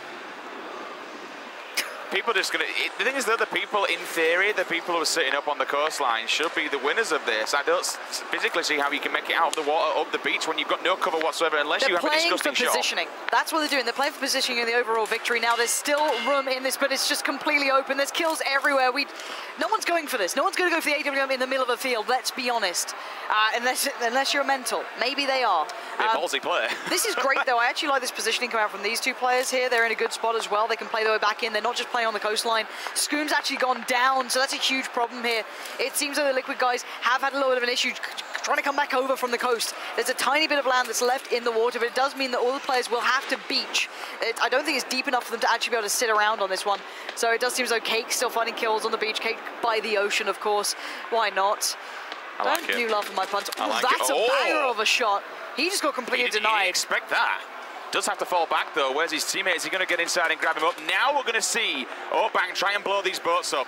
The grenades are coming in. He knows that there's players behind there. There goes one. Will the grenade find anything behind it? No, it will not. But they can just catch a glimpse of the player. It's done enough to at least get the information. He's opening up possibilities to escape that area. If there's a player still in the boat, they can just accept their death and then kill two, and that'll get them better on the rankings. So he's playing smart to try and give them longevity, but Flum's now gone down as well. TSM still in this one, still kicking it seems, but this is a nice fight. Cape with a spray down, trying to get the players off of that crate that's right in the middle of the open, and you can see the connections coming through, but somehow, someone just died from falling? Bang. Maybe a nade. That could have been it. A nade can just project a player and make them die there. But we're down to 23. This is a very small circle. When this blue starts moving in and pinching in, there's going to be a hell of a lot of deaths here, and it's all going to be the players on the coast, and they're all knocked out. This is so awkward. This is not it, is it? What? How do you get out of this one? Ninja still inside the water. Gypsy's behind him. Also, solid FPS outside the circle now. Will be getting his held up any second. THC, Bobba G knocks out one. He goes down. Who's that going to be? That's actually going to be Kick. Now he's in no man's land. Look to see him go down any second. Trying to get him, which he goes. He's got to leave his teammate, though. He has to just go. There's no stopping now. He has to get into the circle. Lovely control on the full spray, though, using the crouch modifier there. 4 times up. Here we go. Look at all the those AK at distance. But they're going to be in trouble. They have to get out of the water. They can bop and weave for a little bit, right? But not for long. I can't read the kill feed because that's not very... I hate this. What? It's like the community pool that your mum used to take you to. It's horrible. Oh, God. I mean, we're just going to have to wait and see how this one pans out. But Dingascan, in the meantime, he's going to put a bike in front of himself, so he's got some sort of cover, and he'll just keep popping shots left and right, hoping to try and take out a little fishy as they're coming out of the water. Meanwhile, in the kill feed, Mumino, he will fall to dazed also. All right, they've got to leave the water. The pool party is over, ladies and gentlemen. Get out of the water, take off the water wings, and get back into the damn fight here. He's been... That is Khan, yeah. He's getting caught here. It depends where that one's coming from. It'd be interesting to see who's actually got an angle on it. If we can look at the observer mode, I'd like to see who else is actually outside waiting for the people, because it's the people on the outside that are going to be the most important in this. They're going to let those other people that are inside the water actually come to... Andy Pyro may just... If he gets touched by that circle, he's going to be falling down. He's somehow managing to stay alive, and he does just tread water over there, but they're all treading on a very fine line here. Dingascan will think, okay, time to move, boys. 1, 2, 3, 4 people still swimming about. Make that 5. Butts is in there as well for the party. Do you remember in Battlefield 4 you could get the shark to come out of the water? Just take them all. I'd really appreciate that right now if we could make that happen. Look how many... Still, it's the noble guys that are interesting, because there's 2 of them, there's a pair of them, and they still here right now have this ground. Brick will fall, so will Blue as well. Nice work. What a shot. This is beautiful work from Daz. This is what I expected from him on like day 1, day 2. This guy is a beast. All right, so keep... Yeah, they're dying out of the water. They're just accepting their fate. And now he's going to try and blow up basically the car. It is going to take a while with the UMP, but he's going to get the kills from the others. Also coming in, Outside has been killed. His teammate just goes down. He has been spotted, but look at this. Yuki on the flank as well. Great positioning. Playing the edge of the circle, moving in from the more northern side. Going to get the drop towards Daz. He goes down. It's down to the 1v3. And now Yuki nades out. He doesn't know where's safe, what's not, where the angles are. Oh, he gets caught on the side. This is a problem. It's Outsider. Bit of the underdog here. Going to spray into one. Oh, he gets taken down. I'm pretty sure it's Yuki still standing. Who else is in this? We need to find it. It's going to be Yuki winning it. There it is. Nice work from Yuki turning that one on its head. Stuff. Just standing his ground on the edge there, waiting till everyone else kind of had the pool party, was shooting each other, turned up, does bag himself 5 kills as well. Winner, winner, chicken dinner. He's going to bag himself 500 points plus 5 kills worth as well. That's really going to rank him and his team up those charts now. Great work from him. We didn't really see too much. We're looking at the kill feed and we're keeping an eye on these players that were in the water, the ones that were trying to pick them off. He kind of sat back, let the action unfold, and then turned up most when it mattered most, and he will, of course, bag himself the win. Round number 2 goes him and his teammates' way. Interesting ending. Very interesting, to say the least. Yeah, so this still includes the first game. Yeah, so the high kills coming in there for WTCN and Mithrin, even though they didn't finish, you know, well, they still finished pretty highly, to be fair. They still played really, really well, but the kills certainly coming into effect for them, still retain their first place. Yuki coming through as well with that win, starting to get himself in there, but also good kills. Outsider and Butts, not too surprising, get themselves into this one, knowing how to play this. At the moment, they're keeping themselves mentally in this. Luminosity showing up as well. Cloud9 in there. Daz and the Noble Boys getting good positioning, certainly providing in this matchup. TSM still in the top 10 as well. Liquid will just get edged now into 11. Vikstad's up there as in 12 as well. Big shout out to him. And Big then we Star's been see playing well, Big like Star's low-key been playing well. really, really well. And we saw a lot of love for him on social media. Remember, we want to hear your guys' thoughts, your guys. Tell us, who are you looking forward to? Who do you want to see this thing? Use the hashtag Battlegrounds. We are listening. We'll try and get some retweets. We'll try and read some messages of support for your players out here on the desk. But I mean, in comparison, right, you just look at these circles and where they go, it's kind of night and day. You know, how many people, maybe 5, 6, 7, died from being outside the zone? They're just really slowly wandering in from the circle, just completely wiping them out. Yeah, I don't know. Honestly, that was one of the games that, you know what, I'm going to look to the others for prime examples of nice play and teamwork. But at the end of the day, the players in the water didn't win it, so that makes me very, very happy. But I do believe we are actually done here. We can head down for an interview to hear from the winners down on the floor.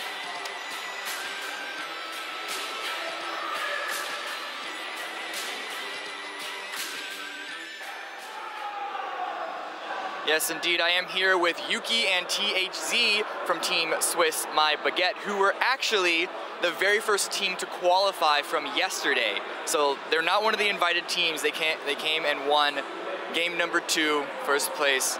How is this feeling for you? You came in from the qualifiers. Did you expect to get first place against all these teams of such prestige that they got invited here? Well, honestly, the minimum we have planned is to be qualified in the qualifier. And then once we're here, of course, if you can do a good game and show good moves, that's better. But the main goal was to be qualified, and really, well, right now we have done the great moves, and we can hope maybe for a good place. Yeah, I mean, you've made a name for yourself already.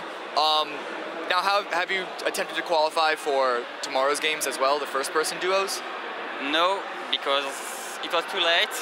We were out yesterday evening and we received the mail too late, so we just went to sleep and we prefer to focus on this tournament instead of doing the qualifier and maybe not even being qualified, but play 4 hours for the qualifiers and then again 4 hours for the main. So we just focus on this one. No, it is definitely important to make sure that you're not tiring yourself out. You're already in this event, and I keep bringing it back to it, but you got first place, so that definitely shows something. Are you planning on trying to qualify for squads, or is it just the 2 of you doing duos? Well, actually, he got a team, and I've got another one. But the thing is, when I started playing with him. I watched him on stream, then we started playing together, and we did some duo tournaments. And the fact is that he was the only one I could do the tournament with. Because we got this synergy, you know, and this team play that I got with no one else for now. So when we had the occasion to qualify, we said, let's go. Well, good luck to the both of you for qualifying on the events for squads. However, onto this game itself, we saw up until the very final circle, there was so much water in play. And if you know Battlegrounds, if you've watched enough, you know that anyone who is in the water, they're safe for a while, but once they try and come out, it's just a complete bloodbath. Were you guys part of that bloodbath? Were you taking them out, or were you guys more waiting until the end and just pounce when you knew you could get the win? Actually, we asked ourselves, do we have to go in the water or not? Finally, he called me to stop in the house next to the water, so in the yellow house, then in the bigger house, and we just wait there, and it was the good call after all. But yeah, I'm not the kind to get into water often because it's too dangerous at the end. Really, so there's most likely only 1 or 2 teams who goes out of water and survive in this situation. And sometimes there's 10 or 20 teams in water in some tournaments. Now, again, on the circle though, is this area, like around, just like a little west of Milta, around the bridge, on the beach area, is this a comfortable place for you? We know that some players have different preferences on the map of where they really like to play. Was this more within your comfort zone, or was it just way out of your comfort zone, playing way out of the box of where you're used to, of what you're comfortable with? Honestly, it was out of the box for us. We really don't like the beach. We took a little hole in the ground and he was like, I'm not hidden, it's not cool. And after all, the guy to our left didn't see me, finally killed him. And we did Oh yeah, the best we can, and it worked.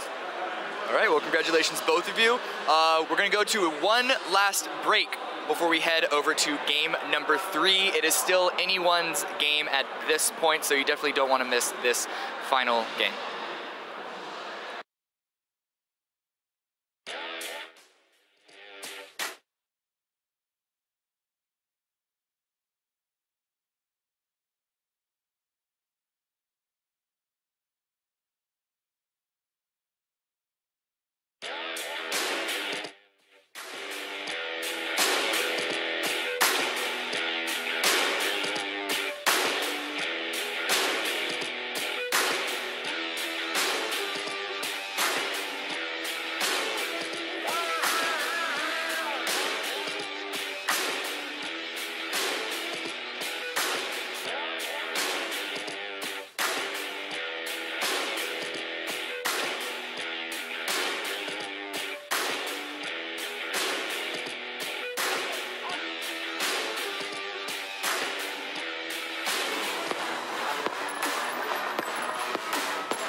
Ladies and gentlemen, welcome back to the PlayerUnknown's Battlegrounds Gamescom Invitational 2017.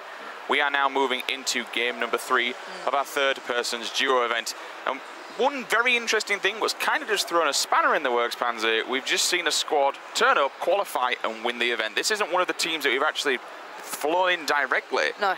They're now just coming out of the blue and showing these guys how it's done. Well, they were never in the blue. You know, they were one of the teams that actually weren't in the water. She's good.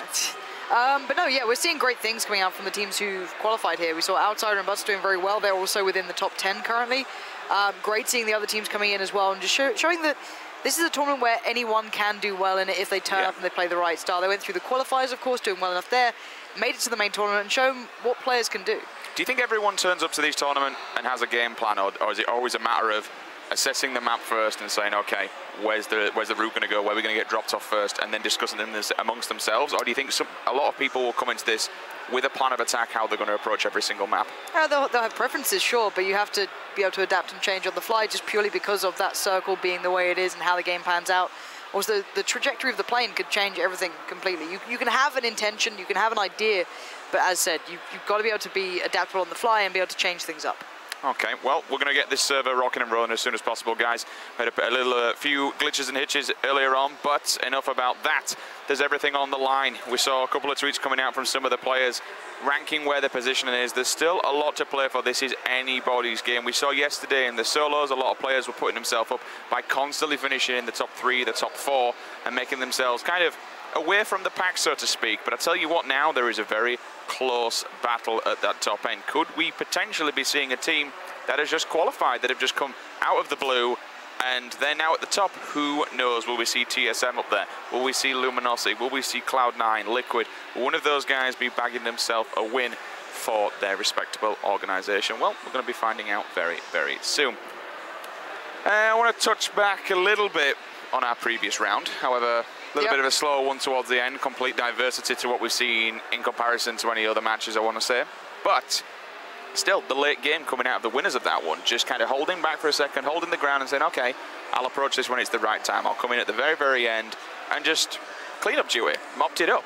Yeah, I'm just glad we didn't see one of the water teams actually winning it. If I'm honest, you know, it is viable. It gets you to a high position. I understand why people do it, but it doesn't mean that we enjoy watching it, right? It's just like, well, it's a bit cheesy. So for me, I prefer seeing the teams who play outside of it, who play the north side. It was good seeing Daz and the Noble team playing the way they did. I thought they were going to win it. Yeah, me too, but they got flanked. It was a really good reposition coming in from the guys who qualified to come to this. So great work from them. WTCN and Mithrain still maintaining that first place though overall. 44 kill points as well. We'll look down the board. 32 and 32 for C9 and Noble respectively. Liquid's down there with 12, and so is TSM. Pretty sure this is just the first game, isn't it? Yeah, I think that's just the first game. That doesn't include the second round. So that's just recapping what we already saw. TSM still up there, of course. Overall tournament should be different, so it'll include the other guys. WTCM will still be very much up there. They had a very good game in the second, still very high on the kills. You saw them ruining some people's hopes and dreams. I think Hotted actually was at the end suffering from them. He got completely destroyed by a shot from the apartment to the school with an AK with no scope on it. So that was really, really impressive actually from WTC and the teammates. So I think Hotted tweeted that out so you can get it on his Twitter. But you can also, on the opposing side, all right, it's a good shot to kill someone when at that range, but when you've got no armor, when you don't have a vest, when you don't have a helmet, and someone's shooting you with a 7.62 weapon, it just hits like a tank. You know, was it 48, 49 points per bullet?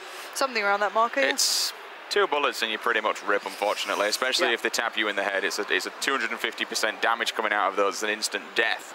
So when people are nailing at that range, hey, anything's possible. But we are going to be going into game number 3 very, very shortly. Thank you guys at home for sticking with us and bearing with us. It's an absolute pleasure to be bringing you this, not just today, for the next 2 days. Also, make sure you tweet the stream and also tweet us your thoughts, who you're gunning for out there, and use the hashtag Battlegrounds. But for now, we're going to go down into the pit where Cameron is standing by with another player. Cameron, over to you. Thank you very much. I am here with Forzen and Jari from Team Never Lucky. Do you two want to introduce yourselves, tell the community who you are, what you do? Yeah, I mean, pretty much clarifies it in the name, really. We're Team Never Lucky, and guess what?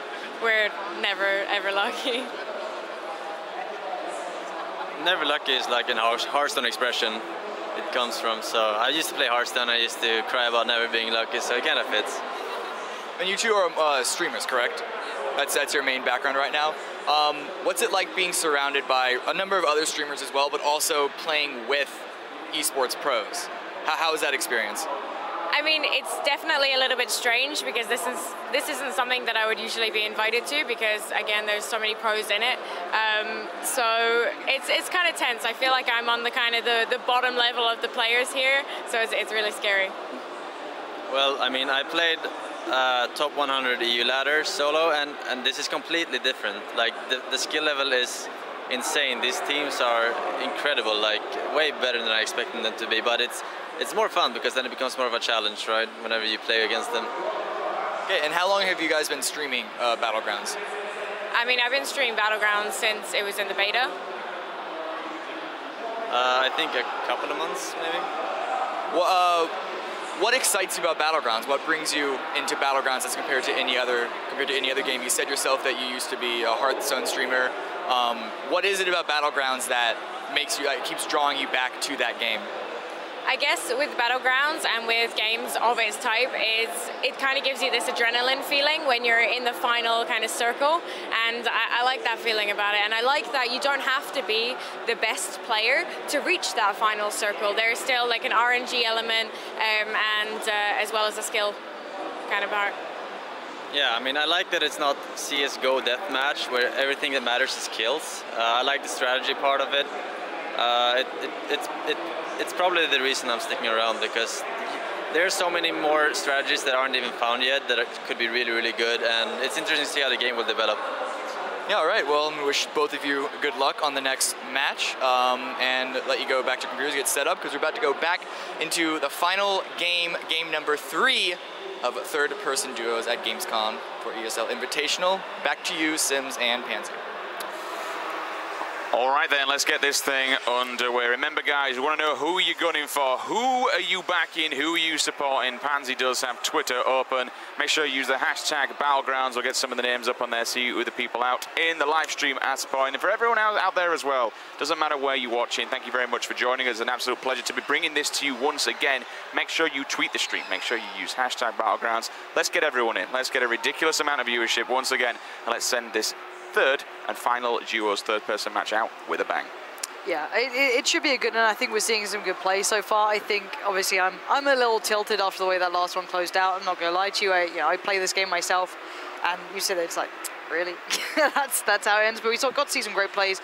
Good to see WTCN and Mythrain really coming into their own. They've been outstanding for me. Great to see the guys who just turned up. What a Cinderella story for them. They've just pocketed a great deal of cash too if they really grind out this last game. So for me overall, it's super imperative that they play it well and play it smart. But this is when they will get nervous, they will get a little scared. You don't want to make errors. You just want to place well. But this could also encourage the players who need kills as well and good position. And look at him. There's Vixter, very, very happy. They're just right behind. We believe they're just right behind us on the wall. So yeah. There's quite a lot of support here for these guys as well. We were looking earlier on at the Twitter feed and stuff. Quite a lot of support out there for the content creators and the YouTubers, and of course Twitch streamers, everybody else. And this kind of, I know we keep repeating it, but it really is a celebration of everybody. We haven't just brought the pro players out here to experience this. We've brought a variety of people, and then we've let people from the floor just jump on in. They've got to qualify, they've got to go through the rankings, and the same thing for tomorrow. There's $62,000 on the line here, and people can queue up and they can play for their share of it. Hell, they can even win it. They can be walking away with the grand prize. But it looks like the server is live with 2 more people to join, and we are rocking and rolling. You see your screen there as well, esl.gg/PUBG raffle. There are some very, very, very nice prizes up for grabs. I do fancy one of those 1080 Ti's myself. Make sure you enter there over again, esl.gg/PUBG raffle. Forever doing social, aren't you, Sims? Can't get away from it. No, it's one of those things that comes with being a caster. You've got to do it. You've got to.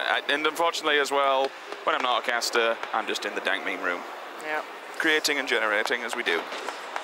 Right, 42 seconds. I hope we get just somewhere slap bang in the middle of a field. So we get a bit of everything. We get the snack play. We've got the pool party play coming in. We've had it all today. This is what I'm after. I want the real variety. But 30 seconds now left For me, it's keeping eyes on who fights incredibly hard to get themselves into a position where they can still do well in this, because a lot of them will need kills now to come in for them. They will also need a good positioning, so it's getting that balance right and trying to provide the best action they can and you know, be smart about this. So it looks like, again, because Victor was on the screen, all of his fans have just gone crazy, so it's kind of hard to get around that. It brings a good audience, and you know what? I'm going to hold my hands up. He's doing a hell of a lot better than what I expected. Sometimes you just can't predict how people are going to do and how they're going to transition, especially with people that play a variety of games and don't really stick to one genre, so to speak. Looks like the plane has left the tarmac. Let's see where she comes in from. And she's coming in from up north, beyond the wall. Straight in down the middle. This is going to encourage military base for me. I want to see teams actually going to the military base. It's been very tentative on it, but it's basically the whole map's open. You fly over the vast majority of the likelihood of spawns for cars as well, which is around Roshok. There's 3 there. You can basically go wherever you want on the map. At any extremity on the map, you will be able to find a car, whether it be the one near Yasnaya, whether it be the Milta one, you can fly that far. So this means everything is up for grabs. This is the game I want to be seeing. This is the spawn that can really get us some fun. Who's going to go for the BDP of getting to the military island? So straight off the bat, we saw Luminosity Gaming. They just dove straight out and straight down. Evermore running on the coast. I wonder if him and his teammate will be moving potentially over to spawn island like they have been doing. We've got some milli base. This is going to make me happy. This is what I want to see, of course. We've got about 4 teams. LG have actually backed from this. They're going to go to Ferry Pier and play around the side. I think you've got Oshi 7 there. I see Serenity, Mazzarini, and who's that on the very edge of things? Guys. So the Liquid guys are going to play the edge side in, which is fine. You could easily split the military base between 2 teams, and they kind of polarize it. We'll see where they choose. Mazzarini heading towards that big red apartment side, it seems, with his teammate. And OC7 maybe go towards Industrial. They can go towards Novo. They can split that far. There's loads and loads of options available for these guys, depending on how they want to play it. Again, looking around him, it does seem as though these guys will be getting the apartments under wraps. That's theirs for the taking now. I like what they did, though. Obviously, take a look around, make sure that no one's going to be landing on a rooftop. Outsider's just got knocked out as well. That's huge. He was a player within the top 10. Him losing out this early is a massive, massive issue for him. So again, that could then hinder their entire run through this tournament unless his teammate steps into gear now. Well, he hasn't actually fallen yet fully. That's insane. That was a pistol kill. So. It was. Just going out so early on like that is a huge detriment, you know, to your team because you're at 50% capacity. Your teammate's gone, and so we still got people parachuting here as well. On the right-hand side. Yes, Naya is busy, isn't it? We've got the Panda team up there, Lex is up there, Moondice, Aquisha, Julia. We've even got people driving into it. Xeon's coming in. This is going to be very busy. You can see that kind of east push coming out, still people in the parachutes. They can probably reach to about the prison, and then they'll have to land. You can see the guys who've got the car race winning. Boba's on that. He's going to be able to get up towards the likes of Lipovka early, maybe Milter if they fancy it. But oh, Lord, the late drops coming through could be dangerous. That's a scary one. They're going to be in for a bit of a treat as they land, unfortunately. It might not be the better end of a treat as well. Long flyers coming in. Cross and Drifter working with, they've got a Mac with the look of it, a little Uzi, and a couple of handguns as well. I prefer where Panda guys went. It's more time efficient looting, the rows of houses like that. I think we all know that you can go through them very quickly. You're likely to get ARs, UMP, you know, anything like that. You can generally walk away quite nicely out of them. And there's a good few of them back to back. But look at this spread. This is really weird. Evermore, it might be in some trouble here. Have a look at this. Is Ollie and the boys going to run up on them eventually? I'm curious if that happens. Keep an eye on that in the back of your minds. We also have a bit of a battle down towards the Milta Bridge as well. Cloud9 getting a little bit of a glimpse on the cars kind of going through there. That's going to be Sweater keeping tabs on this one. But yeah, this is very, very busy in an area that isn't normally this rife, but you can see everyone trying to get these compounds, a couple of shotguns. That's pretty bold, just let him fly. Maybe trying to get a connection or two, and it was him down to 3 left in the chamber. And now he's going to go back, maybe get some high ground, hope for a little more loot. Try and scare him off, or his teammate Sweater will move up pretty much across from him in the next compound, try and get some gear, see what's around here. Picking up a suppressor, in fact he left it, was for the handgun. Level 1 vest there, but he's only got one on as well as the helmet as well. Shotgun in the back pocket. Just generally wandering around. Going to move in the UAS because the compound's completely done, including the garage. But Legs knocked out. Cross, UMP, excuse me. He's trying to run away. Flom says, no, you are not running away, my friend. You are going down. And down he goes, 77 remaining. Chase, there's so much sometimes to left to be said to chase a kill, you know, rather than just let them get away with it, try and live again, just hunt them down, pressure them. When they're that low health, not only obviously they're going to fall easy, but you do get a little bit shaky, a little bit, you know, a bit concerned, and things do go wrong for you, and you can easily make mistakes. They advanced on that, they take down one squad. But as you mentioned, there's a lot of people there. There's a lot of people at George as well. You've got a good split. They've all kind of claimed their own ground, though, at the moment. 1, 2, 3, 4, 5 teams. Here we go over towards the more eastern side. Oh, Break's going to be interesting. Moondie's here as well. There's not enough loot for 2 teams, but where Moondie currently is slightly better off, but I don't know what weapons they have cover-wise as well. We'll keep eyes on that. He's marking it down. He knows they're there. Good intuition as well.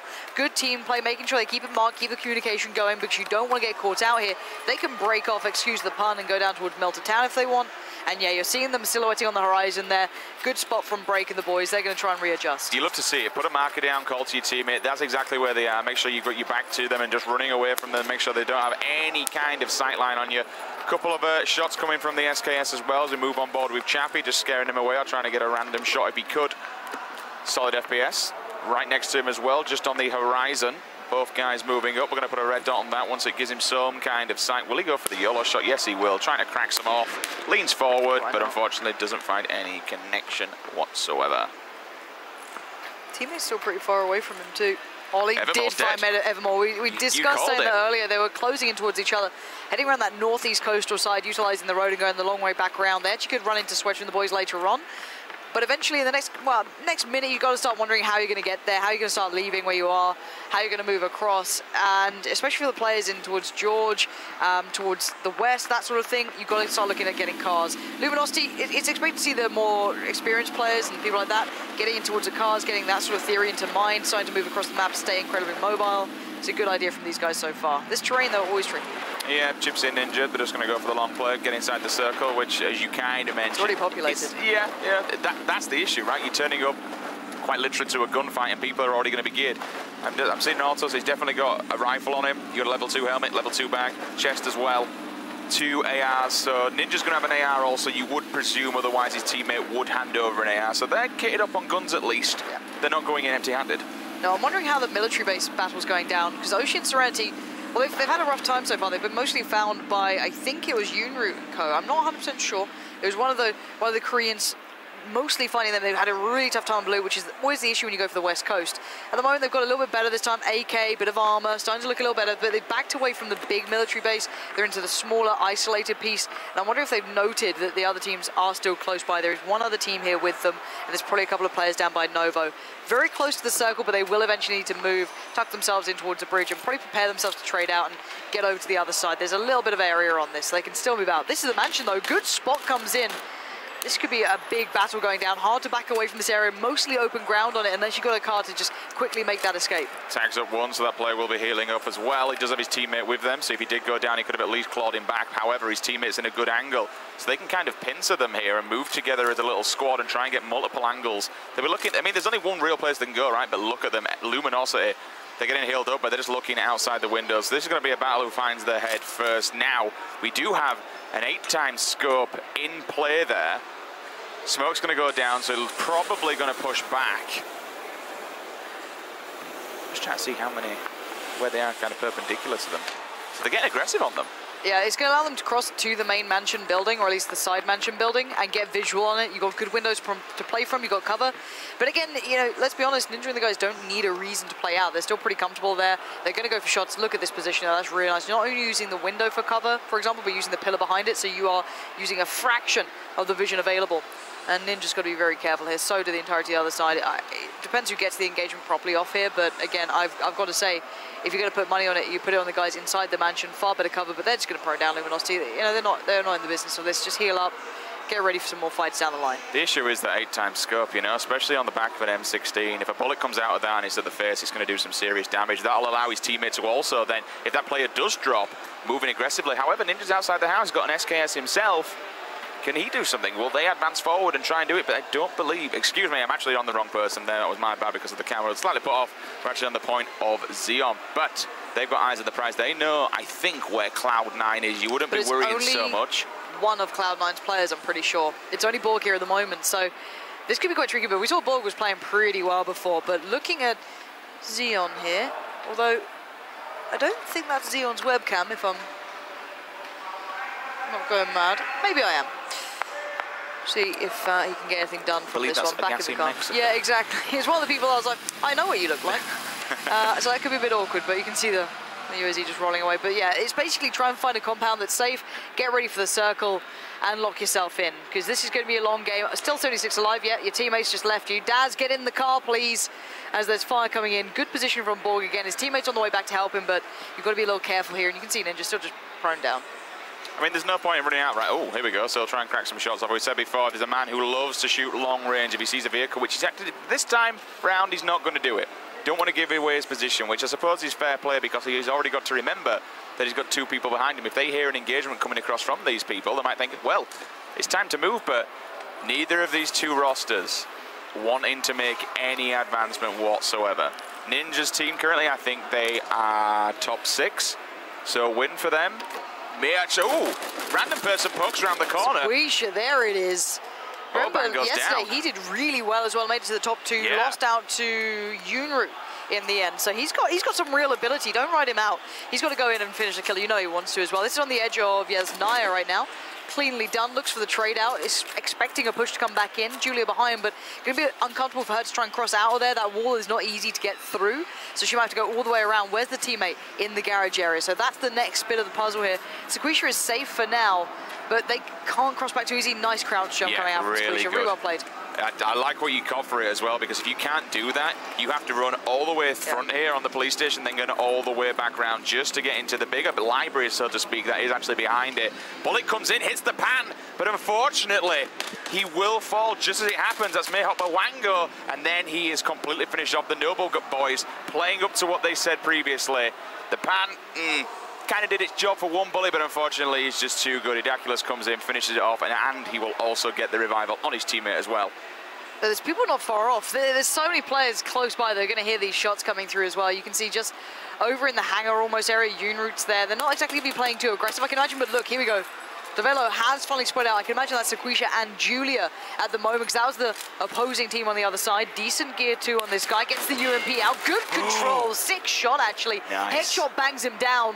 Full auto now, ready to rumble. He spotted Julia as well in the doorway. He's going to go for the aggression. This is very smart. Ooh, again, using third person very well here, trying to just position so he can see when she crosses back over to probably go for the revive. Gives it a second or 2.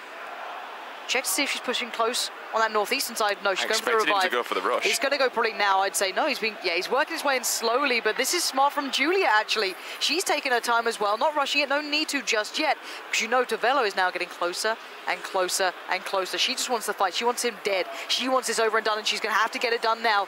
Both on full auto. We've got the AK up against the UMP. She engages first, but she's half HP. Not iron sighting in either, just over the shoulder shooting almost at this point, and he's toying with her, playing with her. He can see the shadow peeking as well on the right side. He's going to back off and look for a new angle. Good shot from Julia, but he still gets away. That could be enough, though, just to allow him to get Sakisha up. Excuse me, allow her to get Sakisha up, should I say. But he's coming back in.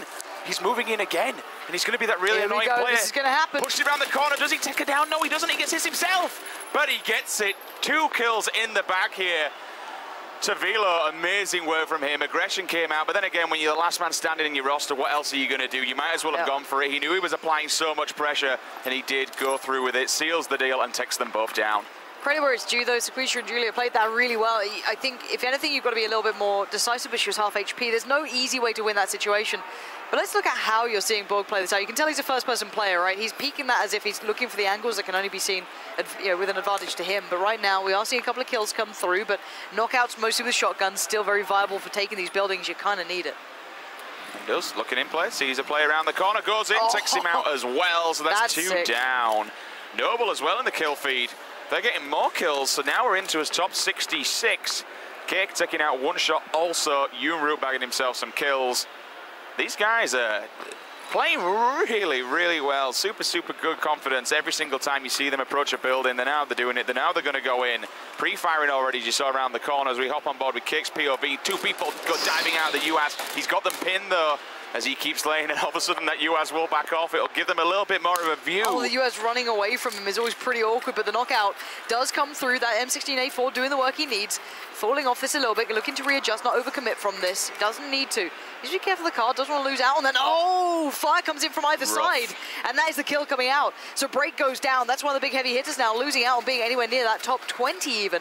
Still 64 alive here. You can see those 4 times, the 8 times all going to work. Now this becomes scary. And that comes off the back of what Noble have been doing. They've decided, okay, we need to get center circle here. We need to get a compound. We need to get set up, and that's exactly what they're doing.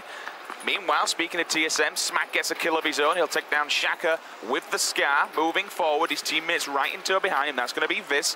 Looking at the crate, let's see what else they got in here. His little body. Does he have anything good? Clearly on his screen he does. 8 times scope, very, very nice. Level 3 military vest also. So that's a great kill for him. That's some really big upgrades there. Yeah, let's have a look at the overview map if we can, check in where the circle's going to be going towards what we have in front of us here, and have a little look throughout. So mostly towards the eastern side, a lot of that kind of open terrain, still going to be up for play. Not too much there. The mansion, of course, the Povka's still in it. We're going to see the Panda guys throwing down here. I think that's against Cloud9, so not the battle we're watching at the moment, but there's still going to be battles absolutely everywhere. This is the mini mansion. Nade comes in. Yoonroot still stays calm under pressure. This guy's delivered time and time again. He does have the M4 with him. He's on the other side against a couple of players who are giving away their spot, but he's not in a great advantage. This little room's still not ideal. Yeah, there's nowhere for him to really go, but he's keeping an eye on the prize, and there's a person inside that bottom floor. Scopes down, but he's too quick. He needs to help his teammate out, though, because there is 2 in there, I believe. In fact, no, one of them's actually going to bail out of this one. They're looking over the wall there. Will he be able to see that player, though, from where he is? The UAS is there if he needs to just bail and get the hell out, but at the moment, he's just keeping an eye. Hop on board with, I believe this is Killer Kapowski's POV, as we jump back to Sweater for a second. Watching the angle, watching the corner, doing the 3 peek, making sure no one's down there. I would suggest that he probably knows someone's here with him. Otherwise, he won't be so cautious. Yes, it's going to be Borg who takes out Moo with an AKM. He's knocked him down. Here comes the call, though. So good. Jesus, Borg. This is the man, obviously, they shipped in. When unfortunately Crunch couldn't come in. There's a third person as well. He needs to land. He's land. Oh, the spray is second to none. I'm a fan of this guy. Borg has proven to be a beast. Give us some 7.62, and I am just loving watching this. Interrogate again. You can see the Noble guys are very much still in this battle. We're still seeing a lot of the bigger players still in this. Looks like Break really suffered throughout that one. A bit of a shame for him. I can imagine frustrating, but at the end of the day, we're still seeing the Noble guys come alive in this. We're seeing a lot of the Korean team. Ooh, good connection on the stairs. Not perfect, but good enough. Goes for the tap, drills him upstairs. There's going to be 2 players up there now, and he knows it as well, and that's why he's standing his ground. His teammates with him, right above him. So they're both just eyeing down on these windows, on these doors. Anyone to make the first move, and they're just going to get completely lit up. But Alf plays. He's got his teammate, you know, if they want to step out themselves, it's a bit of a problem. It's a Mexican standoff right now because whoever steps outside the door, unfortunately, will be dying straight away. But they do have an option to run out the back and try and get away. Dink comes in, no targets are found. Grenade runs straight through the window. They cooked it, but it didn't find a target whatsoever. In the meantime, Stone Mountain takes down Serenity as well. He's going to go for another grenade, but as he steps out, he gets melted. He has to rush in here to try and get his teammate out. As he's doing so, though, he's getting lit up himself. Grenades are coming in thick and fast. Needs to be extremely careful. See them eyeing this up. First person using it as best they can, and you can see this guy trying to close the doors, keep this one safe. But there's no backing away. He needs to take a fire one, give them a reason to be busy, otherwise one will push. He can go for a revive, maybe. But the tick of the nade, and the throw comes in. It's a good throw as well. It might just do the job. There it is! Absolute dunk work coming out.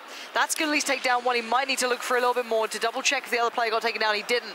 Dingus Khan managed to back away in time. He saw what was happening, and he fell off it in a smart way of playing. But so far, Primos play, Vigstar's going for the long play here. He better be meted up to the teeth. He needs to have plenty because that is a long way to go, and we're going to be moving into some seriously damaging circles very, very soon. They need to get a car, they need to get the hell out of there and get the... really just on the way. Hayes and his teammate Ollie, they're going to be working their way up in a boat also. They're going to come in from that shore side. I'm curious how good their gear is because they work that northeastern side. They took down Evermore, for example, but the problem is that there's not much to be seen now. That's why I saw a level 1 helmet, level 2 vest, level 1 vest. They're going for the long haul. They're playing longevity games here. So keep an eye on the fuel as well. They've got a decent amount of fuel. They might just play this. They could honestly put the boat out here, just sit outside of it, play back in late. I wouldn't actually blame him for it. Mazzarini still alive as well. Oh, shots coming in on the heels. Which window is going to be containing the player that's been absolutely drilling you? Got to be careful. Going to prune his way out. The X-Power Gaming Bit of a superstar, but we can see a bit of a boat battle going down. Hayes can still do some work. He's able to shoot on this one, holding the boat still. Luminosity Gaming trying to get in towards this fun and safe way. You can see the evasive maneuvers just tearing that tail out, but they can go to the rocks and play on the rocks as well, get some fire back towards them. Drassel, well aware of this. You're going to hear those shots from Hayes, but again, how much ammo? Not much. 30 in the clip, 18 in the pocket. You can't afford to do this. Drassel just got knocked out. Yeah, I was about to say, Drassel just got knocked out from falling. Did he get out of the boat too fast? Spatch knocks out Scoom. God, I think he did. And now they hear it. They know that he's in trouble, and they know that JP2 is going to be picking him up, so they're going in for the kill. They're looking for it. If he creeps up... Get to the beach. That's Screw him, get to the beach, get to safety. If he's reviving him, fine, that'll take some time. They need to get back in the boat. It does look as though Mazarin did get shot down. And they're just baffled as to what the hell's happened. They may not even realise how this has gone through, but there we go. Draffel is back up. So at least he's safe for now, and they can go for a fire net. But do they realise they've been revived? Hayes, can you be careful here? If you go too close to that boat, there's going to be problems, and there are. They're getting lit up now. Maybe a little bit, I don't know, they just didn't understand what was happening. I don't blame them. It's a little bit baffling. Switching on the seats is a good way to avoid the shots coming in, but they are getting peppered. That boat needs to be careful. Careful jumping out of these things. All good, all well. Hayes is fine. They're both going to play the boat game now, but it's one of those. Why not? You can see how well it worked before. It does get you higher into the game. Let's just leave them to it. They'll be doing that boat, jumping in and out for a while. Not much to be said either about that one, but Chappie's still in this. Got himself in a nice little shack. They're definitely in trouble though, because his teammate doesn't have a shot. helmet, so he's actually been tanked up. You've just seen there on screen, Kicks going for another one. Nice scoping in, zooms in, gets the third, looking over the Harry Potter tower, make sure no one's looking at him, and now he'll opt to run, which is fair game to him. Looking down at the kill feed, Scoom takes out Spadge. I actually think it was Spadge who potentially killed his teammate earlier on. I seem to remember it in the kill feed, so that potentially could be revenge for him. Yeah, I actually believe it might have been. I'm not 100% sure myself, but Adren's still in this. The blue's moving in pretty quickly here. He's got the blue to his side, so he's going to take the shot. Nice control. Gassy Mexican denied this round. First kill on the board for Adren, but it's not too bad in the end as he's going to find another one. Nice control on the tapping here. You're going to see that coming through. Maybe another. Forzen's gone down in the meantime, sadly for him, but a decent finish, but not quite towards the top. Still within, you know, you're in the 50 range. You need to be looking at 20s, that sort of thing, if you want a big shot at this game now. If you want to change how the standings look, 10, 20, that's the position you've got to be looking at. This is over by the underground bunkers still. A very hard one to play. Third person plays to it well because you can peek the top of the ridges. But again, you can see the car being brought around here. Adren baiting out the noise actually as well. It's only him in there, not Anger. So Anger can still lay down the fire. Smart approach. That's going to cause them to peek and play out, and it does. Sick play, intuitive, clever motions from the CS players from Mythic. Adren and Anger, well done. They fell for that hook, line, and sinker. See it with the M16 A4. He does 41 per tick, and just ticking it away. Another kill on your screen. As soon as I'm going through that, Bobber GG takes out one. Turns around, here's the boat, goes for the long scope though. He's got the scope for it, and he's got the Kar 98. Let's see if he can actually find a target. Leans so forward. Hard to hit it. It's doable though, and he's leaning it. Look, these players are damn good. I wouldn't doubt them for a second. This is going to play back up towards Mansion. This is going to force the players out of the damn water. Sorry, Liquid boys, I know you like it. Molman's doing the same thing. It's viable. This is the thing. I'm not going to give them grief for it. It worked well in the last game, but look at them getting lit up. Too close. They just got out. This is huge. He died from falling to the floor. There's no revive here. Molman will need to get his loot and then get back to moving, I can imagine. Otherwise, that boat's going to be torn to shreds. Can he get it in time? I don't think he can get the loot done. He has to peek up, he has to get to the top of the water as the other Liquid guys in this. They've team v team action. Liquid, fortunately finding a watery end there. Out in the ocean, we'll see down in the kill feed as well. Bobber answers to Hot. It takes him out with the 16 A4. 45 players remaining. Is everybody up now? Did we see any final stragglers? I mean, it's not really a great time to be doing it once we've had a look at this little engagement going on here. This is the C9 boys chilling in the little compound. Here. Do you want to leave him to let him take whatever he wants? This is the compound just next to the apartments, right? Just over from it a little bit. Pretty sure, because you have a broken wall around here, and it's such a good place. You've got the parking lot here, he's got the house. Then in front of it, you've got that wall and the container that goes all the way around it. Smack takes out one of the Noble guys. He is dead. Alone. Yeah, Daz was all on his own. His teammate died a little bit earlier on. Very light loot here, it seems. Oh, no, excuse me. There is an M4 on his back. I didn't see that for a second. I was kind of curious. Decent loot otherwise, but all of the car coming in there, that's going to be seen. Bit of a looting going down here. The UMP let a couple of bullets fly, but no kills coming in on the kill feed. That doesn't show us too much, but only 15 seconds on the next circle to start moving. Boba and the boys got to get themselves tucked in now. They know it. They might have just been spotted out here. Zeki's going to see one. He's going to lay down some fire, but oh, it's Oshi 7 being found. Bit of a shame for him. He made it from the military island, but merely got outflanked here, out-timed. They're going to have to get themselves moving, though. They've got a lot of terrain to cover here. 41 remaining. Single shot on the M16 and then 8 times. If a man can hit someone in the face at long range, it's going to be this man, Cake. Yesterday's performance was absolutely stunning. Stylish Noob, shotgun in hand, close quarters. He's stuck in the garage. And I think, if I'm not mistaken, this is the compound where the players... Is this the one where he's got the C9 guys above him potentially, or am I talking rubbish here? It actually could be. Yeah, because that's the same pretty sure last year that was already being toyed with. I'm curious to what gun he's got on his back. I didn't see that before. It is.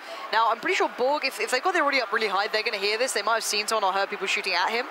Jared did manage to find Hayes. They were the guys by the water, so the water strat not working out this time. But Stylish Noob, we've seen this guy's very good, actually. He's got a scar on his back as well, so he's decently geared.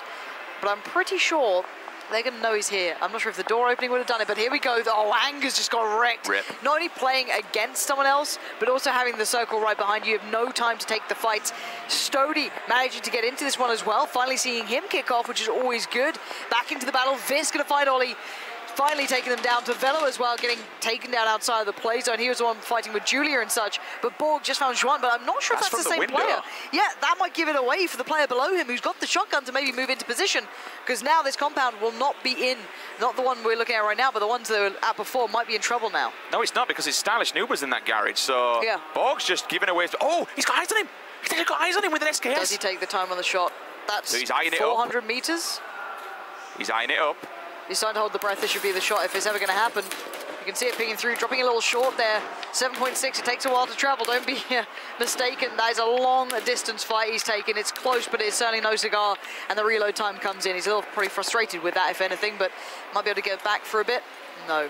Opts not to, keeps his position quiet for now. What a spot, though. I mean, you've got to talk about the peripheral view and vision that these players have. Been able to just see something like that in the corner of their eye, all the way in the distance, just chilling in the garage, and then attempt for the kill. THC takes out Andy Pyro. We're going to see JP2 also. Here comes a big engagement, though. One person jumping above him, unfortunately, will get nailed. That's going to be Borg, again, taking out his teammate, Chappie, from the actual team. Look at the AKM as well. Another player will fall in front of him, but they're all just dying. Teammates on teammates. Grenade comes in. Let's go, Sweater. He's cooking it. He's going for the car. He's taken too long, though. The thing is, during this time, that's so nice. He took a little bit of time to make that count. I was worried he'd taken too long, allowed Borg to die for it, but no, he lands the nade, something we haven't seen that much of today. That's amazing. There's only been one, well, I guess it was a nade knockout, really. It was to confirm the death, but nice work from him, really well played. Beautiful stuff on towards the other Cloud9 guys. I love the fact that he actually stepped out in the open. He cooked it as long as possible, then threw it, went underneath the car, took out that player that was hiding behind it. What an absolutely clutch kill. Cloud9, they want the win. These guys do love third person. We'll see how this one plays out a little bit more. Meanwhile, on the opposing side, we'll see Mithra moving up the stairwell. He's got his teammate with him. Other victors. They're just chilling. First round. Yeah. Thoroughly impressed with them in the second as well. These guys are becoming and a really enjoyable one to watch here. But Cake slowly creeping into this. And he's got the slow side of the circle for now, but he's waiting to see if they cross out, essentially. He wants to be the victor of this battle with the fence.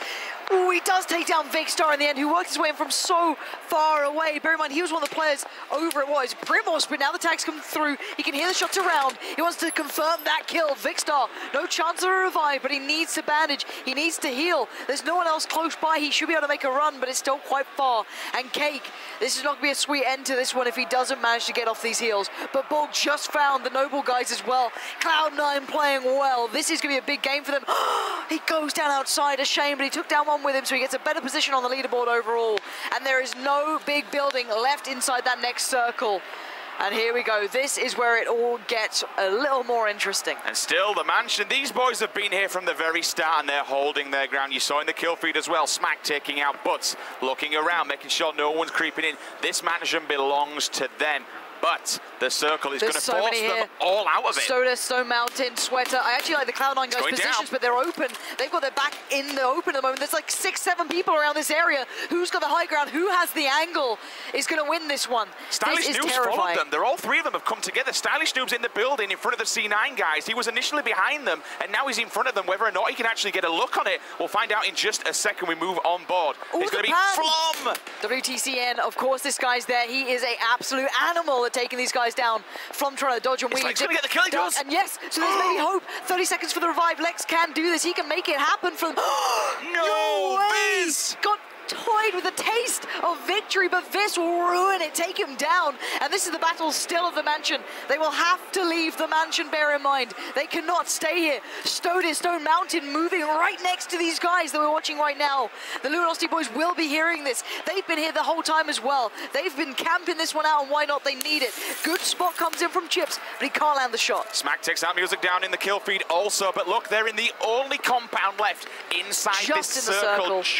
Just on the edge. They can walk, let people just wander through. At the moment, we'll see Sweater making his way up, looking around, checking left, right. You can hear the gunshots going up. He's second down Stylish Noob. That's the guy they were toying with him earlier on, keeping them locked back outside. Biz knocks out Borg. He's got to run, he's got to go. He's out in the open. Shots are coming in left, right, and centre. It's a complete mess. Will he survive? I think he's going to go down. He's getting shot in the back at the front. One There's person players in front of moving him. into the building. It's still, No! he finally goes down. Let's see who's alive right about now. We've got about 3 players left in this building. Chipsy's up top. Oh my God. Oh my word. He's crawling This for his is dear life. terrifying. They need the revives to come in. But here comes a buggy plate. Sprays it down. Chipsy, what can you do? Can you make it count when it matters? Looks towards the door. He knows he's being pressured. Ninja's already gone down. He's expecting that close push. The shotgun still so viable here. We're down to 5 players. The tiniest of circles. And Chipsy, the Luminosity guys need this one in the bag. That could be a good victory for them. He's going to get the shotgun out, which is fair play. He's just peeking and poking that corner, hoping someone comes up the stairwell. If they do, they are boxed in. That shotgun's going to do so much damage. 9 pellets to the chest will absolutely dominate a play. What do we have? TSM are both still alive. Okay, so we have a really strange combination. Oh my word, look at this. Look at TSM's positioning. They've played it very well. They didn't know how well they played it. So I think we've got basically 2 teams alive, 1 solo. That's it. Chipsy can be the biggest pain in the ass. He could make it so the other team can't win. He could make the other team suffer. If he plays this very slow and gets him in the heels as they cross towards a circle, the game is his. Or they can do the same to him, but then it costs them their position. Basically, TSM do not need to be involved here. They don't need to touch this fight. They're fine. Unless someone starts shooting the cars, then all right, maybe there's a problem. Nades start to rain in. Here we go. 13 seconds remain. Bit of a splash damage on that, going to keep Chipsy on his toes. The heal comes out. He wasn't pre-boosted, which is surprising. They could have capitalized on that, but they didn't. During this time, have they moved? Have they run? Have they changed? No, you can still see 1 player below. You can still see them waiting on this. TSM just need to be patient. They don't need to move at all. This is what I mean, that eventually in this meta, in this sort of situation, in this circle, in this end, you can use shotguns here, but as soon as you get past this environment, it's fair play to everything. He's now got full stim on basically here. Here comes the blue. Can he survive this? They can creep out. They can wait. TSM, will they hold their nerve? Will they be patient enough? Or will he Spider-Man down and ruin the day for them? We're going to find out. Is he still in the circle? I don't think he is. He will be forced. Oh. Is he still in? He is. He's if he crouches up, That's he is. unreal. So now let's see if there's patience to be the virtue. Oh, the nade goes up though. This is huge. TSM could be making this so difficult for everyone in this game. Smack's there grinning. You can see it. They know they have this all in their hands. The battle over the house still continues. They can revive their teammate. There's still one up on the balcony. This is insane stuff. Smack and Biz working in tandem, putting shots on. There's the kill. He will fall. That's Yamaton who will go down. It's actually Chipsy who does seal the deal and kills him. 6 kills coming here for Biz. 2v1. This Chipsy should be GG. Chipsy has got back to the wall game here. Let's see what he can do. It's about to rain in. TSM just put up a wall. This is their game. They will not allow this to change. Or can Chipsy go against the odds? I think he's still in the corner as well. Good idea as well from Smack. He moves over. He baits out the shot. He wants this fight as well. He doesn't care about this. The circle's in a new place. So basically what's going to happen now, Vis is just going to be the man to get the frags. He doesn't care too much. He's allowed Smack now to get to the safe position. He's got the cover in the new circle. He's the last line of defense. And let's see it from Chipsy's perspective as well. What does he do in this one? How does he get out of it? He's got to move any second now. He's making the first play for auto spray. There it is. Smack lays down the law. 4 kills in the end. Chipsy played it well, calm, cool, collected. But how much more could you do? But what a great game from the Cloud9 guys as well. We saw Borg being an absolute animal throughout that one. Team Solo Mid finally get a win on the board. Smack and Vis at the end, coming up clutch. Everything, unfortunately, was just on the line for Chipsy. He had his back up against the blue. He had to move. But I tell you what, he did so well to survive for so long. From at the very start, been there with Ninja, not moving whatsoever. Having 2 players constantly on his back, like dogs, just beating at him. He stayed alive. But you got to remember, him and Ninja, I believe they were in 6th. Coming second's going to give them a bluster of points. Huge. Has it done enough, though, to give them the #1 spot? We'll be finding out from the admins in just a second as we bring up that final score count to show you who our Gamescom duos 3-person winner exactly is. I genuinely think this is going to be quite close. Yes. I really, really do. There's a lot of teams that we saw in a regular basis being within that top 10. And here we go. At the top, it's Yuki and THZ throughout this one. Great finish from them. WTCN, not surprising, again, had a great game. Cloud9 up in third, and Luminosity merely making it to fourth, but they're still doing a great performance. They really did make it through at the very end there, shutting that one down, bringing themselves up. I think they're in the prize money at that point. I think top 4, you get prize money. So that's all they had to do is get to that top 4, and they've done that. Everyone else, Cloud9 guys, got to say, credit to Borg in this one for stepping in where he mattered. WTCN is my surprise of the day. And Yuki, what a play from him, and THZ really sticking in this one, playing a longevity game. You can see the disparity in kills there. WTCN and Mithrain, Sweater and Borg, definitely frag-heavy players, definitely providing a lot. 72 points on kills between them. The others around the 30 marker, playing a little bit more for the getting into the positional sort of victory. So again, credit where it's due, did very well there. Also, Outsider Butts did nicely themselves. They were one of the qualifiers, just missing out on the money though. But Yuki and THC, considering these are the two teams that essentially, or should I say 2 of the teams who went through the open qualifier have made it to the top 5. That for me is what I like about this game. If you're good online, if you can play it, if you're, you get on those ranks, you get on those ladder boards, and you deliver on a regular basis, you can come here and provide us with some great games. You are more than capable of doing so. This is what it means to me, and this is going to mean the world to them. And I'll tell you what, this only continues tomorrow because, of course, it moves into first person, but we're still going to have these people who are allowed to qualify from the floor. We're still going to have these new people injected into this competition. And, of course, as you can see on there, it's plain, it's simple. They have caused an upset. They have come in. They have dominated. I tell you what, damn good job. We'll run down through 6. We're going to see Smack and Viz getting up there with that win, but not enough, unfortunately, to be in the money bracket. Yumru and Dingus Khan move into 7th. Down at 8th, we see Scoom and Molman from Liquid. Vixter and Muscle. I tell you what, credit where credit's due to Vixter. 9th place is a damn good performance. Really well. He really did. You saw him playing the late game early on. It was a little bit unfortunate in that last game that you did have Cake. He was just chilling. He was just okay, there. what do we do? It was very unfortunate. Just caught him on the push out. Nothing else you can do on that. You just kind of get caught in the heels. You're like, well, that's me done, right? But yeah, Vixter to me was probably one of the people that I didn't expect to get high up. As because there's still streamers, there's still influencers, there's people that aren't necessarily associated with like the esports side of things or competitive gaming as much. He came in and showed he's very much able to compete. The fans out there that supported him clearly know what they're up to. They know what's going on, so he did really well to do what he did. I think this is another good thing to say about this game, how easily accessible it is to anyone. Anyone can jump on, anyone can pick up the mouse and keyboard. You can keep playing it from a social aspect. It's just a game that you can jump on, you can really enjoy. But if you put the time in, you put the effort in, you can become a professional. We've seen some of the professionals already in action. We've seen Luminosity, we've seen TSM. But then we see guys coming out of nowhere on the day, showing up, getting the kills when it mattered most. There were some incredibly clutch moments there. But I'll tell you what, congratulations to the winners. They turned up, they made it, and they're going to be walking away. I believe, I'll let you bring, we actually have the kill feed, in fact. They have the final prize in, so they're going to be walking away with $30,000. Second place walking home with $28,000 for third, and then $4,000 for fourth. So big difference between first, second, and fourth when you look at the prizing, but turning up on a day and walking home with 30 grand, that's insane. That's amazing. This is why I was so happy when I saw the open qualifier. When that got announced, I was, over the moon, because you get to see what this game can provide at a high level as well. Those guys played a great game. They didn't even play the cheesy game either. So for me, I was so glad to see them do well there. Credit where it's due to them. They are my MVPs of the day. There was a good few others who really surprised me, but yeah, I think we got to see far better gameplay from me at the moment. You can see TSM clearly happy with each other, supporting each other.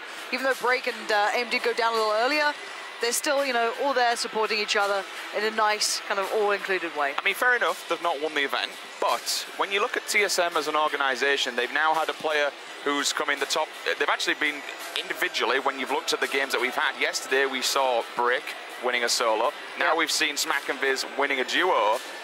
Can they keep going on? Can they make it through? And then when it gets to that final day, can they all come together and can they claim the championship when we move into squads? Yeah, they are predominantly a squads team. For me, at least when I watch it, they practice the squads, they do the online tournaments. I think everyone, when you look at TSM, you see consistency. Yes. That's the main thing they have. You can say the same with Liquid as well. It's a bit of a shame they basically ran into each other throughout this tournament. Again, same as we said with Cloud9. They bumped into each other. Yeah, exactly. Borg just destroyed them.